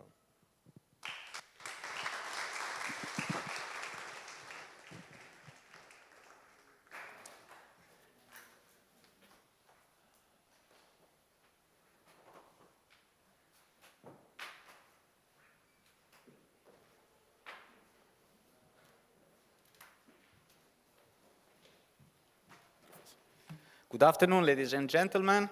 My name is Alexio Picco. I'm the Managing Director of the Circle Group, and I have the pleasure today to be the moderator of this last, let's call it technical workshop on maritime information sharing and safety of navigation, innovative solution for environment, port operations efficiency. I see, thanks a lot. I see all the three distinguished speakers already with us. So let me just introduce a little bit the subject of this afternoon that is slightly different. It's a slightly different angle of digitalization comparing to what we discussed before.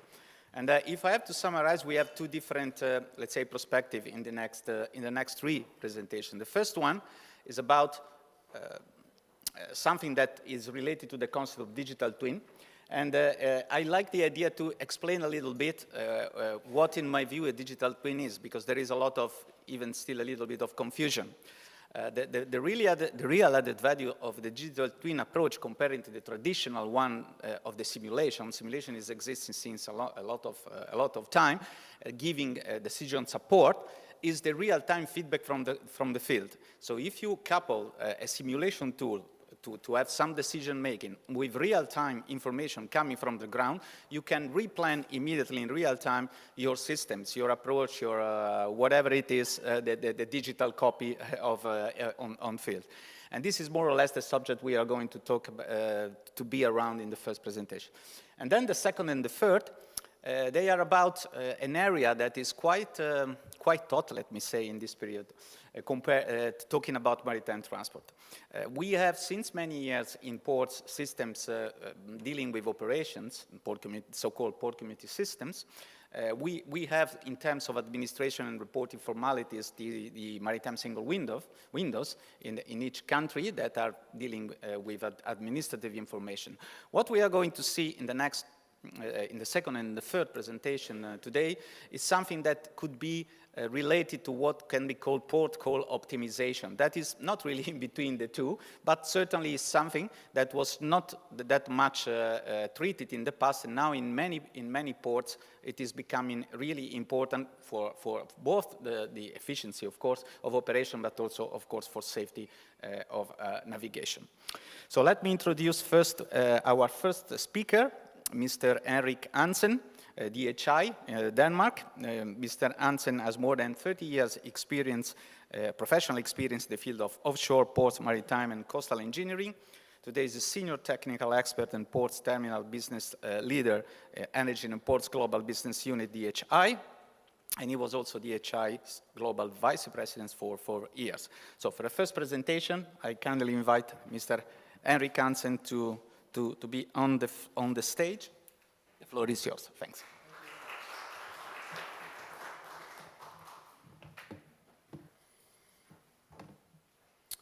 Are you awake? That's good. Thank you very much for the introduction. And it's good to be back here in Venice after some times off here during the COVID. So we will take a little bit more on the port perspective during this presentation here. Beyond digitalization, automation, climate change impact, what are the most important trends in the port space today? This is what I put here. And based on my experience working with ports all over the world, it's very much an accommodating larger vessel at reduced cost, reducing dredging cost and becoming more eco-friendly, power up sustainability, and many ports also looking much more into safe berthing 24/7. How about the situation in Venice? A little bit similar. I mean, the port would like to accommodate larger vessels, cruise vessels, container vessels, bulk carriers. We also know that Venice is a very physical constrained port with emphasis on sustainability. These two things have to go hand in hand. That's not always easy. But the good thing is that thanks to a European co-funded project, Connecting Europe facility, we are now engaging with this channeling the Green Deal for Venice together with a number of partners, as you can see here. DHI is the lead, DHI in Italy. And Genova is leading this together with Force in Denmark, AGS Marine in Padua, Cetena, and around water. This team here, we have 1 year to come up with good and sustainable solutions. On the one hand, really making sure that we have efficient maritime navigation, on the other hand, taking care of the environment, designing a channel that can fulfill the future.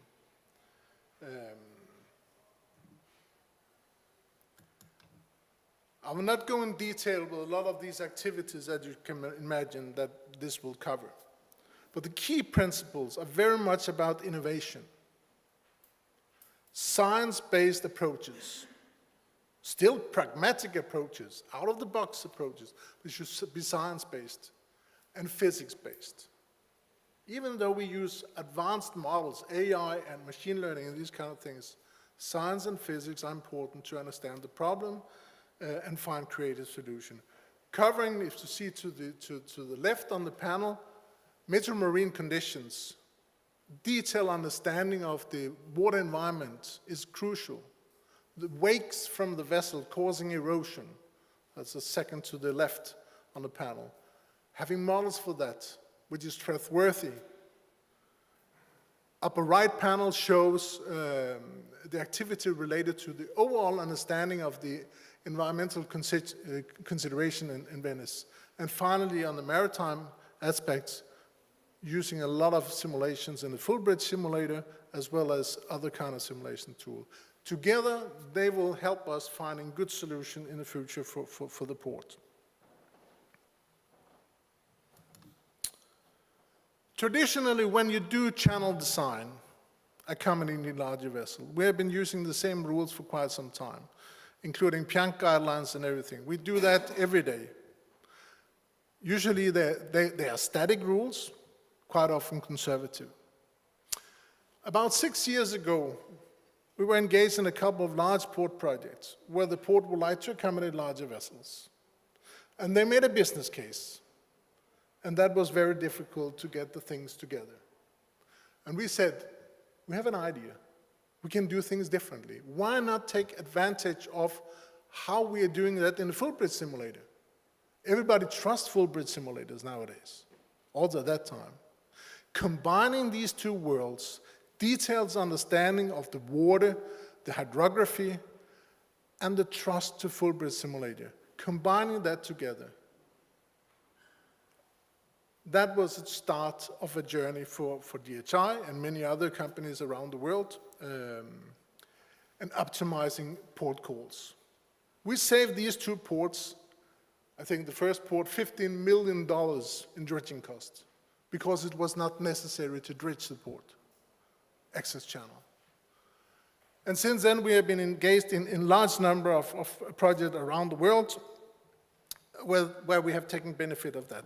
And this kind of technology is actually also what we're going to use here, or we are using right now in Venice.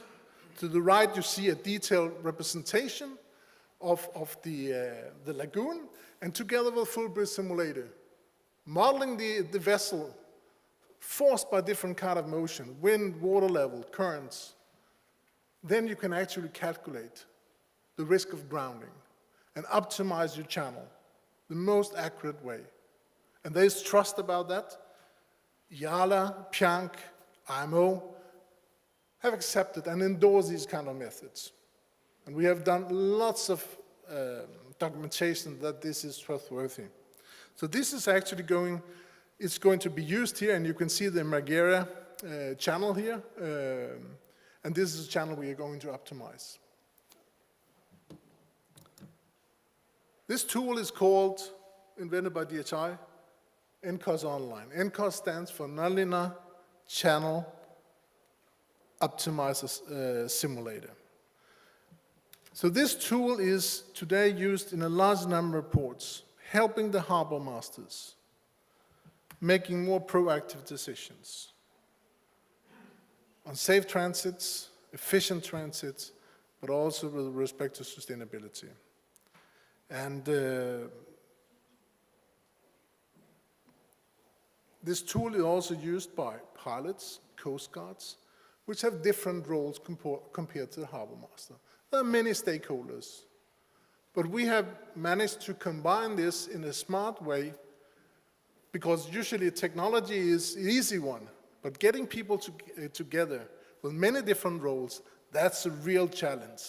IT and all these kind of things and AI, that's the easy part of it. People, that's difficult. Today we have implemented this kind of system in around 20, 25 different ports, both on the strategic level when ports would like to accommodate larger vessels. We go in and help them with the business case, but also when the port goes into operational space, they use this kind of system to make more efficient planning. As seen on this window here, this is actually used for transit planning, and you can see some light blue bars and dark blue bars, and these are the two different ways we are managing system today. The usual way is the light blue bars, and you can see the windows of transits are smaller, the opportunities. And this is where, as you said, Alexio, the digital twin helps. So we strongly believe that this is the future, this is a next generation physics-based port optimization or decision support system used by the harbor master, the pilots, the terminals, the Coast Guard, with different kind of roles. I think I will stop here and just show you this picture. Thanks to the barriers, I hope we will not see the similar situation again. But we also did a digital twin to manage this kind of water situation in the future. Thank you very much for your attention. Thanks a lot. Thanks a lot, Henrik. I think you touched a very, let's say, true point when you say that technology is always the easiest part of the game. That it is, yeah. And that it's true in many cases. And I also like to emphasize that these kind of support systems are quite important nowadays, because we are living in times in which there are differences and flexibilities coming every day, not only for on terms of climate, but in terms of logistic chain. That means that in a day or in a couple of days you can see a new kind of vessel appearing in a port just because something is changing in the supply chain. And that is happening really every day now, not for good reasons behind, but we need to stick with what we have.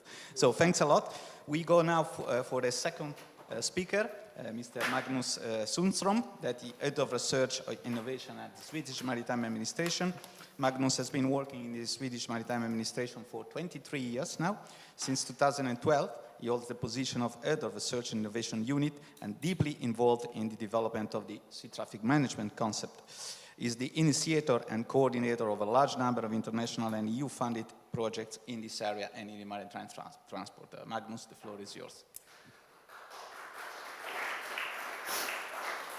Thank you very much, Alexio, and thank you very much to North Adriatic Port Authority as host of this Intesa final conference and for inviting me here today. I really enjoy Venice. I've been here a couple of times and I'm really happy to be here today.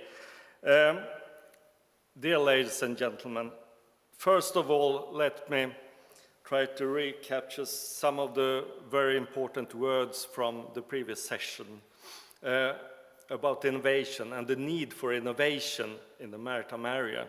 And one of the innovations, which was actually the subject of the previous panel, the AIS system. And I think that I know that my previous colleague, Captain Benny Pettersson, in the 90s, when he invented the AIS system, he didn't know what he invented. He didn't know about the beneficials that we receive today and the positive effects that we receive from the system. That was not what he were after when he wanted to see the ship behind the small island in the archipelago of Stockholm in the 90s when he was a pilot there in the Stockholm pilot area. So that's very important. And as Alexio said, I come from the Swedish Maritime Administration. And who are we? What are we doing? All administrations, authorities are different. We are a very operational authority, administration. We are responsible for the operations of the fairways, aids to navigation. We are responsible for the VTS, search and rescue, hydrographic surveys, production of sea charts, which means that all of what have been discussed here today is relevant for the Swedish Maritime Administration. And therefore, we are also very keen on taking part in this road of innovation and are very keen on developing maritime transport because we are involved in every single port calls to the Swedish ports. We are involved. So I've been involved in a lot of initiatives during the past decades connected to sea traffic management. It has been research projects, development projects, demonstration projects. And I would like to today to give some of my reflections on this journey and some lessons I've learned from this decade. And as both Italy and Croatia has been deeply involved in this work, in discussions, collaboration with us, I'm really happy to be here on the Intesa project, which is coordinated between Italy and Croatia. So the mindset of information sharing which is the backbone of sea traffic management, is clearly here to stay. We have learned this from the presentation of the Intesa project and from also the previous panel. And the principle of exchange of information, which definitely should be integrated in the future development of the European maritime space, provides a number of improvements to maritime transport. It improves predictability of estimated time of arrivals, departures. It provides all parties involved in the port call with improved planning horizon. It also includes the exchange of information with hinterland operators, railroad hauliers, and it provides possibilities for just-in-time operations. And to achieve just-in-time operations, you need real-time information exchange. And if you have real-time information exchange between all the involved stakeholders, you can also achieve green steaming, greening of maritime transport, optimized sea voyages, and port call optimization. But also the knowledge of the ship's routes and intentions also provide enhanced situational awareness also during the sea voyage, ship to ship. And you can avoid close incidents and accidents.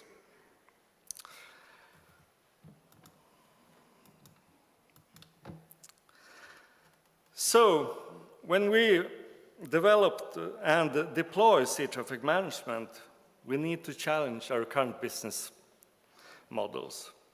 We need to also look into and challenge the port call processes as they look today and our current ways of operation. This is not necessary, and it will open new possibilities. It will lower thresholds, and it will facilitate safe, environmentally friendly, and efficient maritime transport. We have, during the last decade, taken steps from studies and research towards development, test beds, and implementation of concrete solutions that are a benefit for the whole maritime society, including the shipping companies, port authorities, terminals, maritime authorities, service providers, and other stakeholders.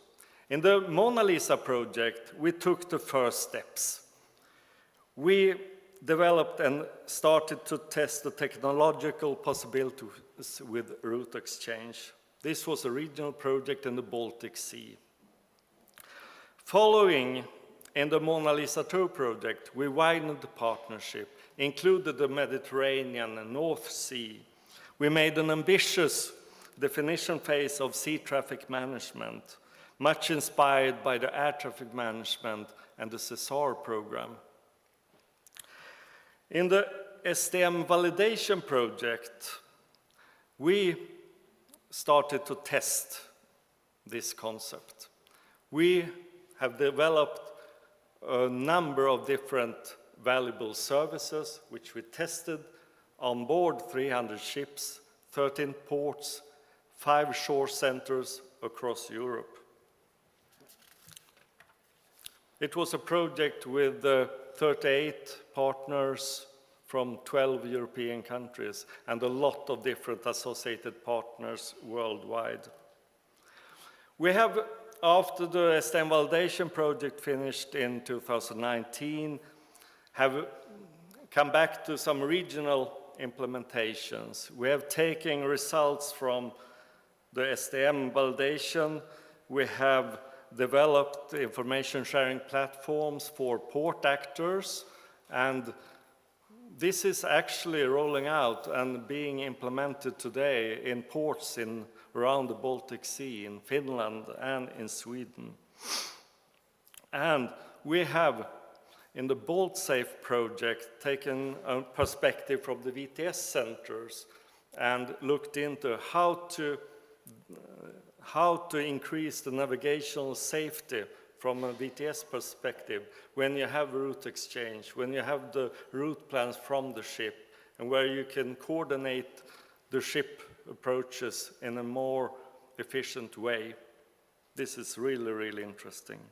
And now we're waiting these days for the results of 2021 year's CEF call, when our partners in Fundación Valencia Port is the lead for a big projects on just-in-time arrivals. This is most needed, most wanted, and it's right in time. And we really keep our fingers crossed that the Commission will approve financing to this important project. So we have not been able to do this ourselves. As I said, we have had large consortium with industry, with authorities, with academic partners, and this consortium has been growing over the years. And if to succeed, we need to work together. We need to bring all the relative actors on board. So, and what have I learned from this voyage? First of all, change of this magnitude takes time. It's not a quick fix to introduce traffic management in the maritime sector. It takes time. When defining sea traffic management in Mona Lisa 2, we put the target date 2030 to have it implemented. I still believe I have not given up this dream. It will be a challenge, but we must succeed for the sake of environment, safety, and efficiency of maritime transport. But we have also the hen and egg dilemma. If to introduce new services to the shipping industry based on route exchange, which is so fundamental for real-time information sharing, we need to have ships that have this ability to exchange route plans. And for the ship owners to invest in this ability, there need to be services which is valuable for them. So this is a tricky thing. Let's see if we, together with you guys, you're very clever, if we can do something together here to solve this thing. We need to work internationally. We need to work globally. Shipping is a global industry. We have a process right now in IMO to introduce the possibilities of route exchange in the ECDIS systems on board ships. We have been working a lot with technical standardization. We have got a couple of new very important standards to facilitate this information exchange. But this is not only about technology. We heard from our previous speaker here, don't forget to address also policy, business models, not to forget for the maritime business, operating procedures, governance, regulations, and we need more projects. And we don't just need projects, we also need a long-term program to have patience, to get the financing, to get the governance for this. And as they have in aviation for air traffic management, we need a similar approach from the European side when it comes to sea traffic management. And we need, if to have this globally, we need to have technical assistance also. So, to conclude with, I look forward to continue to discuss this very important issue with you. I think we have a great and very interesting future ahead of us. Let's continue to work together. Together we can change the future of maritime transport. Thank you very much.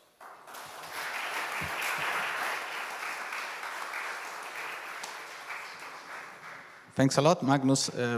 Just let me change a little bit the format and pose you a question already, because you mentioned, and I mean, we know each other since a long time, and I was always a little bit fascinated by the approach to, let's say, to install something like Caesar-like in the maritime sector.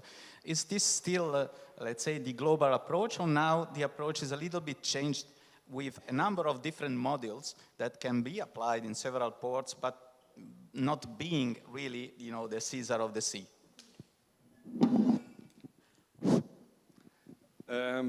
Yes and no. We need to have a global approach. We don't want to have different systems in all ports, different procedures, different operating procedures. It should be easy to be a ship owner, to be a captain. We should make it easy for them. So we need to have a common understanding, common strategies, common operational procedures, and we need a long-term program to govern this on EU level or on an international level. Thanks a lot. Let's go now to the third presentation. Professor Raffaele Pesenti. Professor Pesenti is a full professor of operational research at University Ca' Foscari in Venice. His scientific activities in the field of management and evaluation of complex systems with application in transportation, logistics, and biology. Professor Pesenti is founding partner of a university spin-off company, also an scientific coordinator of different technology transfer projects. So, Professor Pesenti, the floor is yours for the last presentation. Thank you very much. It's a pleasure to be here. And please keep in mind that I'm an academic, that I'm coming here to do the dirty work of an academic. You'll see in my presentation. Okay, if I understand how it works. Okay, this is the agenda. I'll go through. The very first thing that I want to talk about is the difference between data and information. Data is something that describes a fact. As an example, an AIS data says that a ship is somewhere with some speed and so on. And information is an elaboration of data that is useful in some given context. And information is there is the risk of a collision between two ships. That it's something that you can obtain from the elaboration of AIS data. So let's start from the AIS data and go to the information. From the AIS data, you have to receive the data, you have raw data, you have to clean the data for eliminating all wrong data and so on, and then you have to process the information. What are the open questions for the academic world, but I think even for the general society? AIS data are free, they are broadcasted, but when they are cleaned, they are usually sold at a very high price, ship tracking companies and so on. On the other hand, these data are usually cleaned, received and cleaned by public authorities or used in project funded by European Union.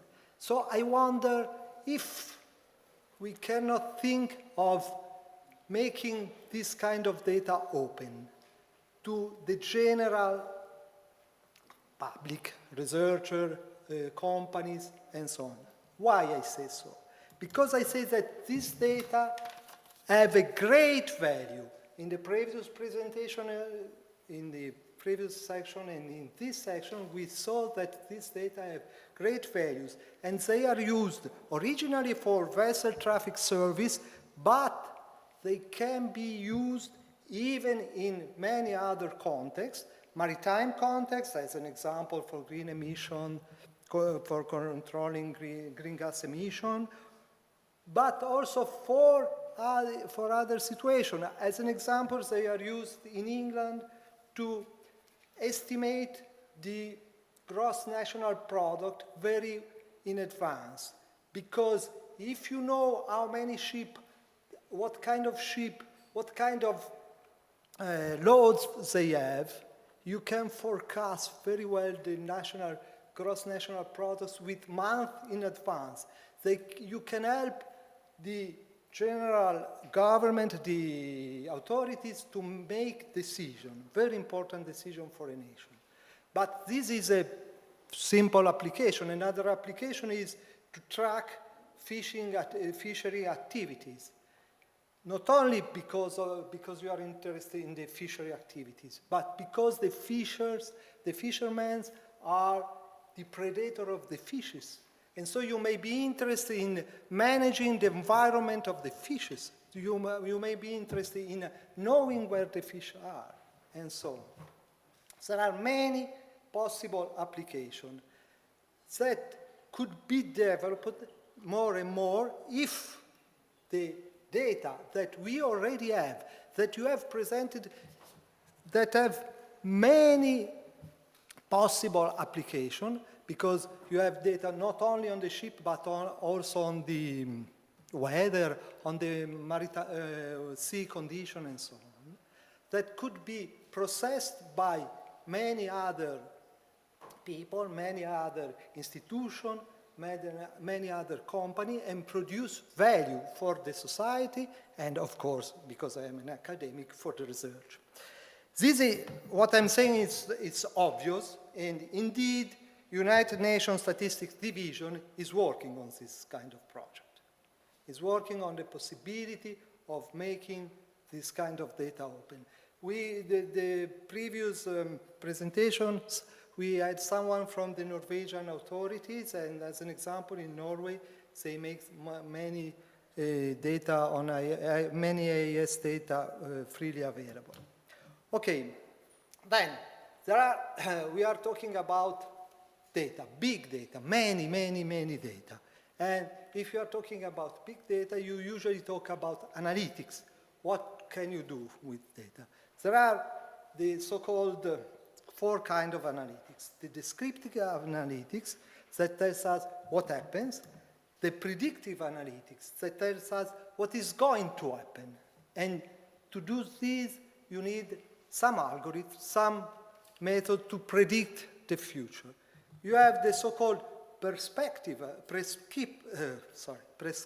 analytics that suggests you the decision systems that the previous speaker introduced to us, that suggests some decision, or possible even the prescriptive automation if we think about unmanned ships or something like that. What do we need? We need the information technology, computers, whatever.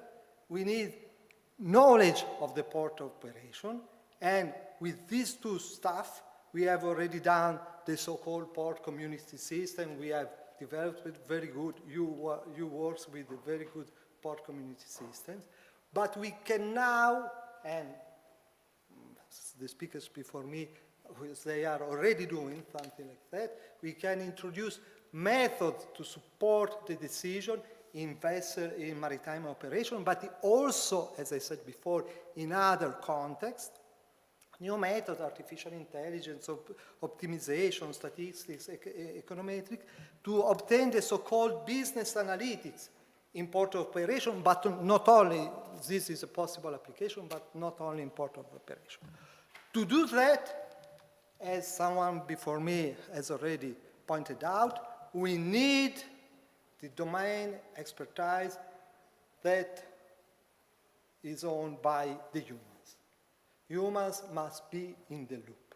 I think at least for the more complex systems, the ones that I work with, technology should support humans in decision making, but so far at least, and I think not in my lifetime, cannot replace them. On the other hand, technology can help can relieve human from tedious or repetitive tasks and can give some hint on the system.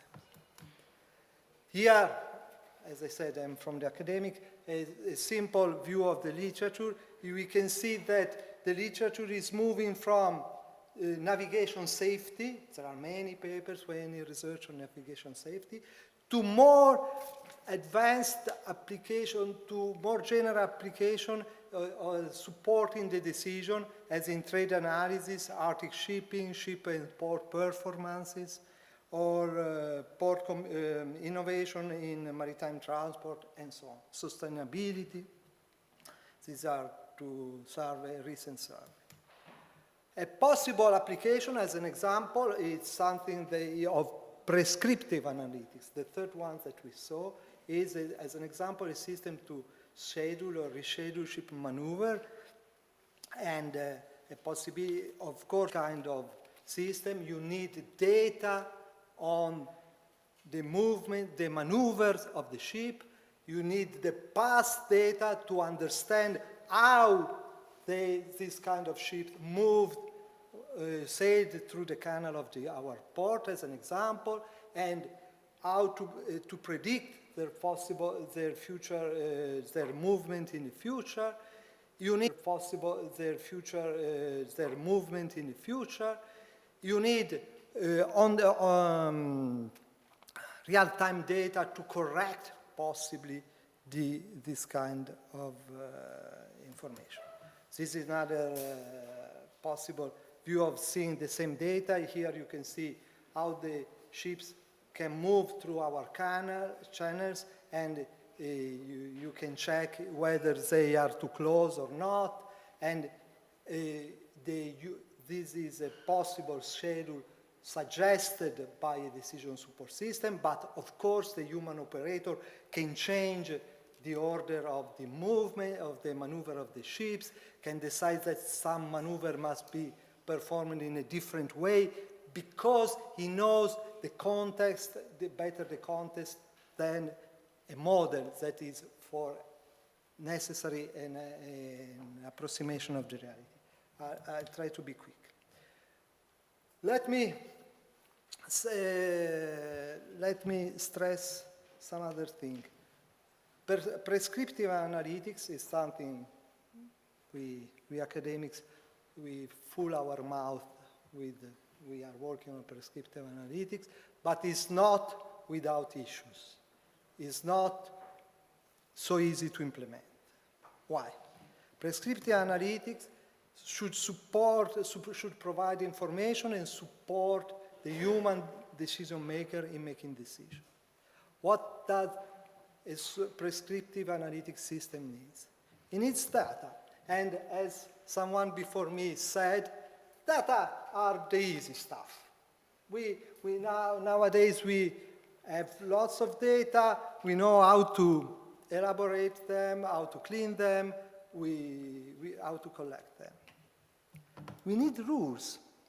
And because the harbor master rules change, possibly every day, maybe are different from port to port, we need to communicate our rules to a machine, to an artificial intelligence. We have to define some standard so that rules are not, may not result ambiguous to a machine, or they are not too difficult to formalize, to deal with by a machine. And then the very, very difficult part, we need the humans in the loop. We need the fact that humans provide us with their information, that they have no unrealistic expectation on one side, and on the other side, they should be not afraid of a system that supports them. And they must be willing to embrace the change. And we have, of course, also the need that the stakeholder, someone before me spoke about the egg and the hen, the hen and the egg. We have to convince the stakeholders that something like that may be useful, that something like that is worth participating in. I have finished. And that's all.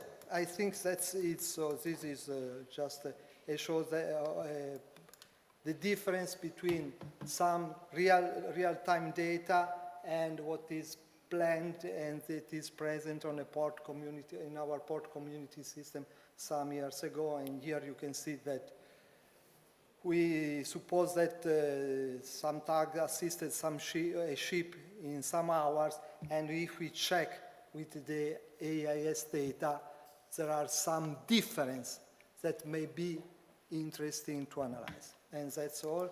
And the next slides, it's only a very simple example on how it is possible to formalize some harbor mass rules. This is as an example, this is a formalization of harbor master rules about the draft that a ship must have if he has to sail through one of our port canals. And that's all. This is my email, of course, and I will...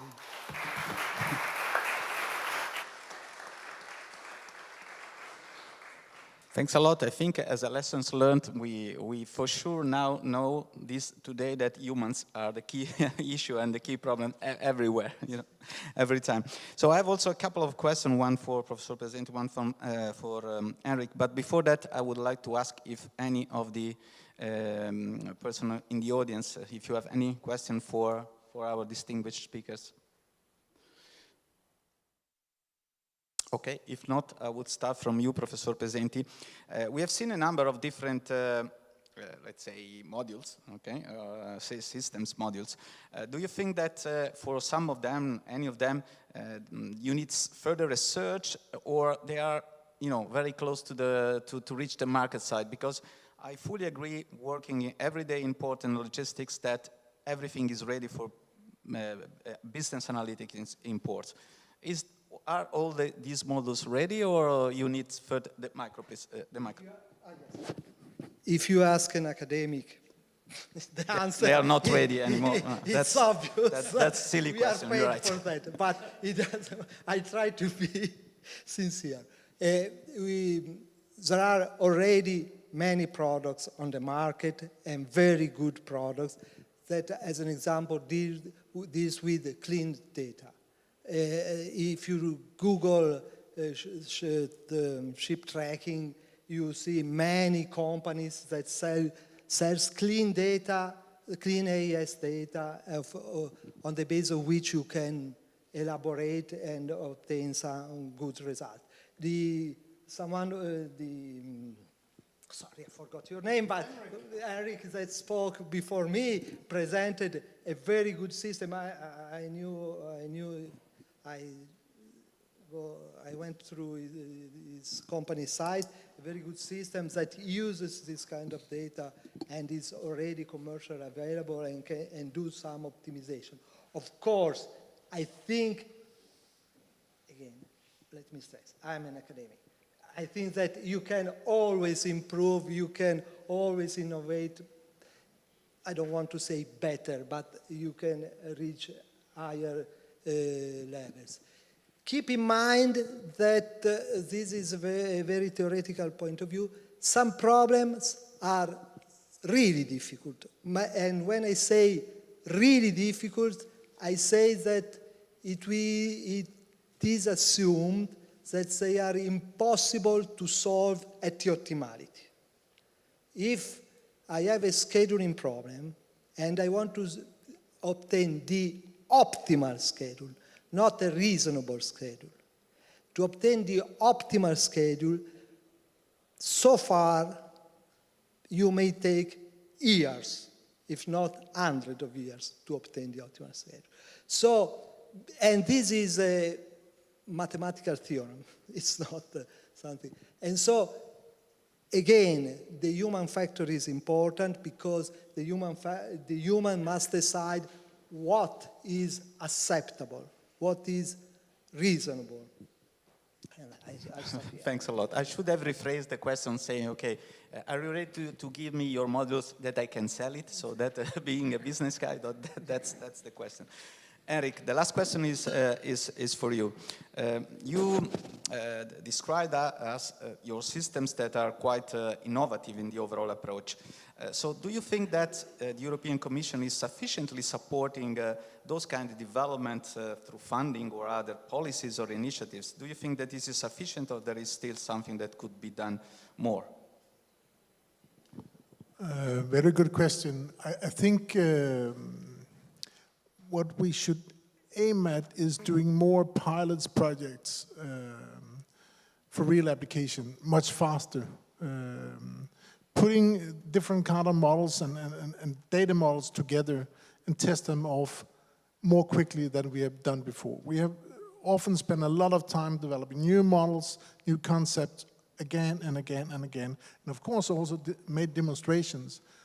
But I'm missing some more pilots with clear objectives and goals executed, especially when it comes to sustainability. Does that answer your question? No, it is.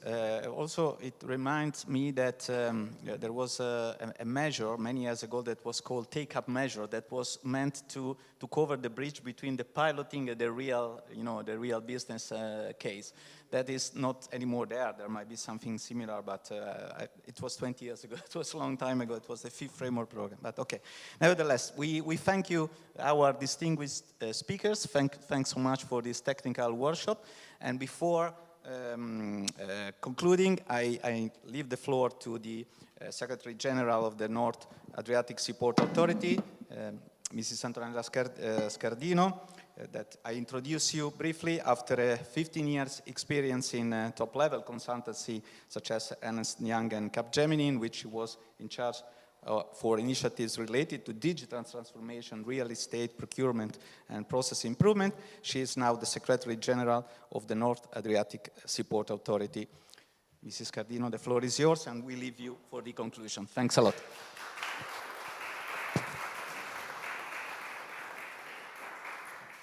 Thank you very much.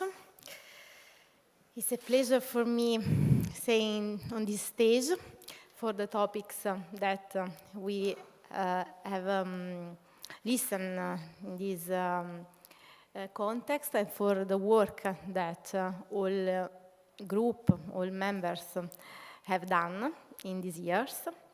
So good afternoon from my side as well.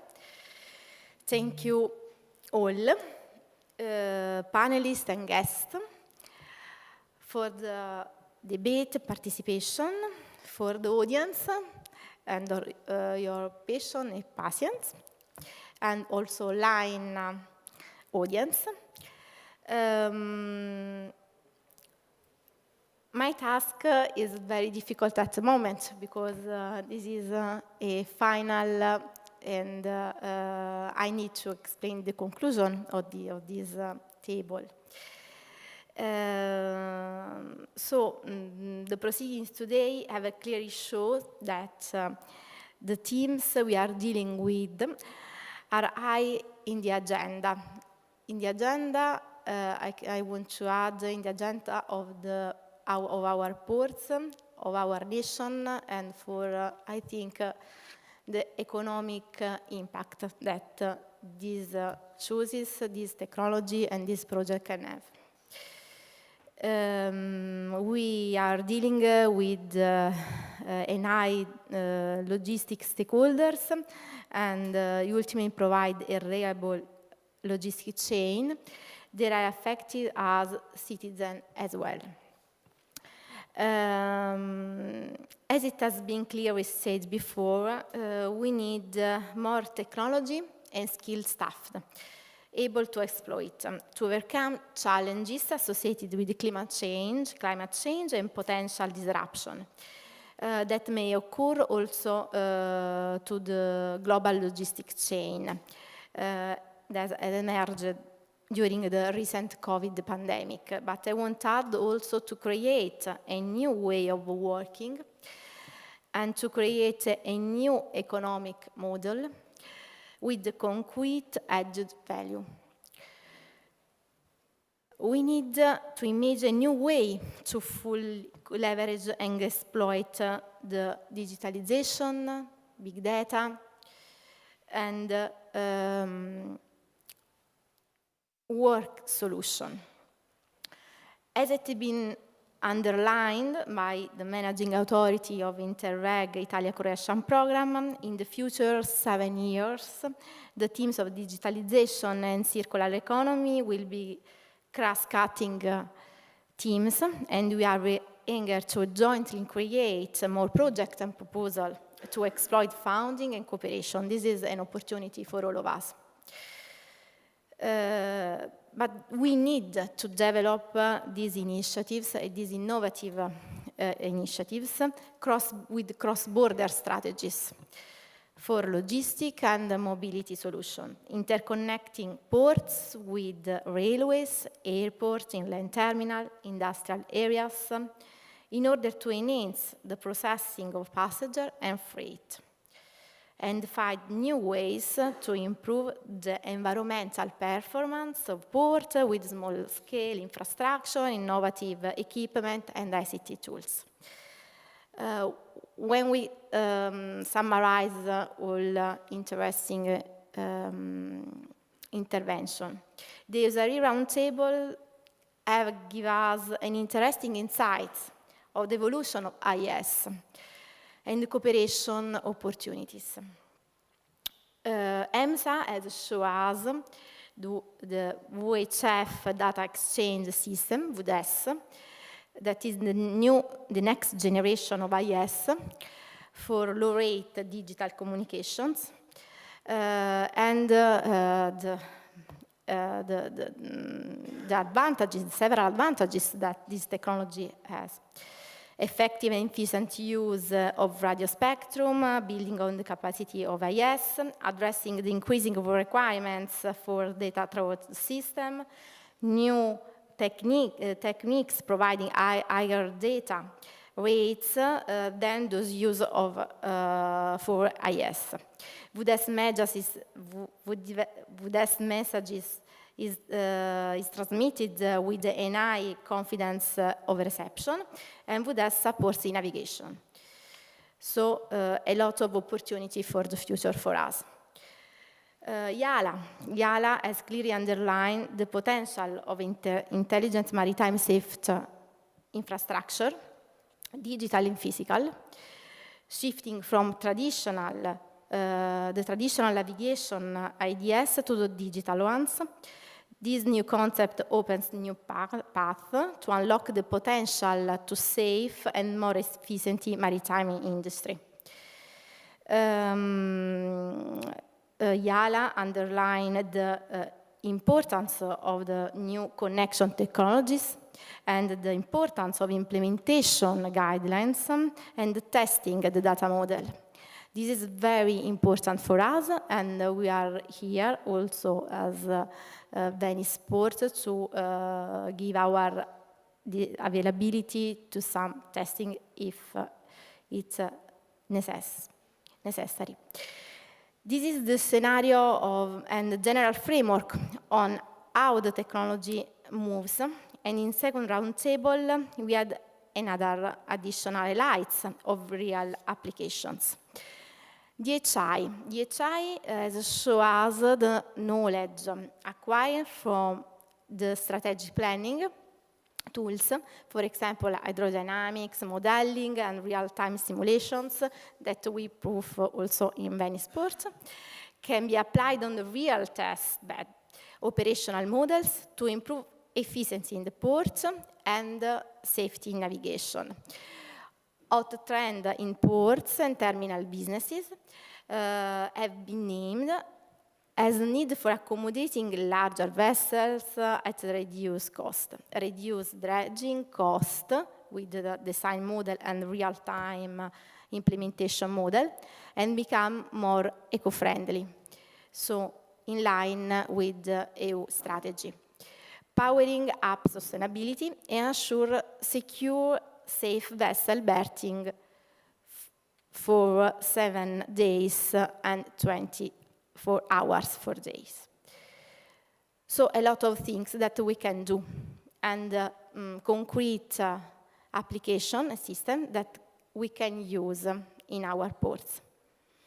The Swedish Maritime Administration has shared with us their valuable lesson, that is the cooperation between different stakeholders and between the ports and the ship is essential not only to make the full process more efficient and cost-effective, but also to limit the carbon footprint in our activities. But also, Swedish Maritime Administration share with us the importance of not only technology, but the importance of the policy, of the regulation, of the business model, and of procedures, and of the governance. And this is a very important lesson learned that on which we need to reflect. Last but not least, Professor Presenti from Ca' Foscale University in Venice has illustrated the potentiality of an automatic decision support system, which could easy not only day-by-day operations setting, but also help decision makers in taking long-term effect strategy decisions, having a solid scientific basis for their choice. Here, remember us the NP problems, so unresolved problem in human time. He underlined also 2 points that I want to reshare with you, because I think they are very important. The importance of open IS data, because they can produce value for the society and the research. And that technology should support humans in decisions and not substitute the humans. On this topic, we need to work a lot. But we need also work a lot on humans ready to manage not repetitive tasks, because the capacity of humans with this type of systems and application, for this type of systems application, it needed a lot of an high quality of work of the humans. In conclusion, the breadth of IS usage and the digitalization of our port procedures are crucial. Driver for us to make our ports business environment more reliable, resilient, environmentally friendly, and to guarantee a high level of service to our end user, because we need to remember that we serve an end user. This is very much true for the Venice port, or I correct me, the ports of Venice and Chioggia, because we are a system, because they are de facto regulated ports embedded in a lagoon site, protected by UNESCO and MOSE, floating barrier system. What is a compliance for the other European ports, for us is a deep necessity. And we are working to achieve the best possible solution that encompasses sustainability. We try to work in Venice on this topic with the support decision system, with the system for hydrodynamic design of the lagoon, and after for define a new system for dredges. And so we try to collaborate to maintain up the attention on this topic and implementation of this model, system, and research, I think, topic. I thank you for your attention, and I wish us more cooperation opportunities for the future and for sustainable Adriatic port community. Thank you.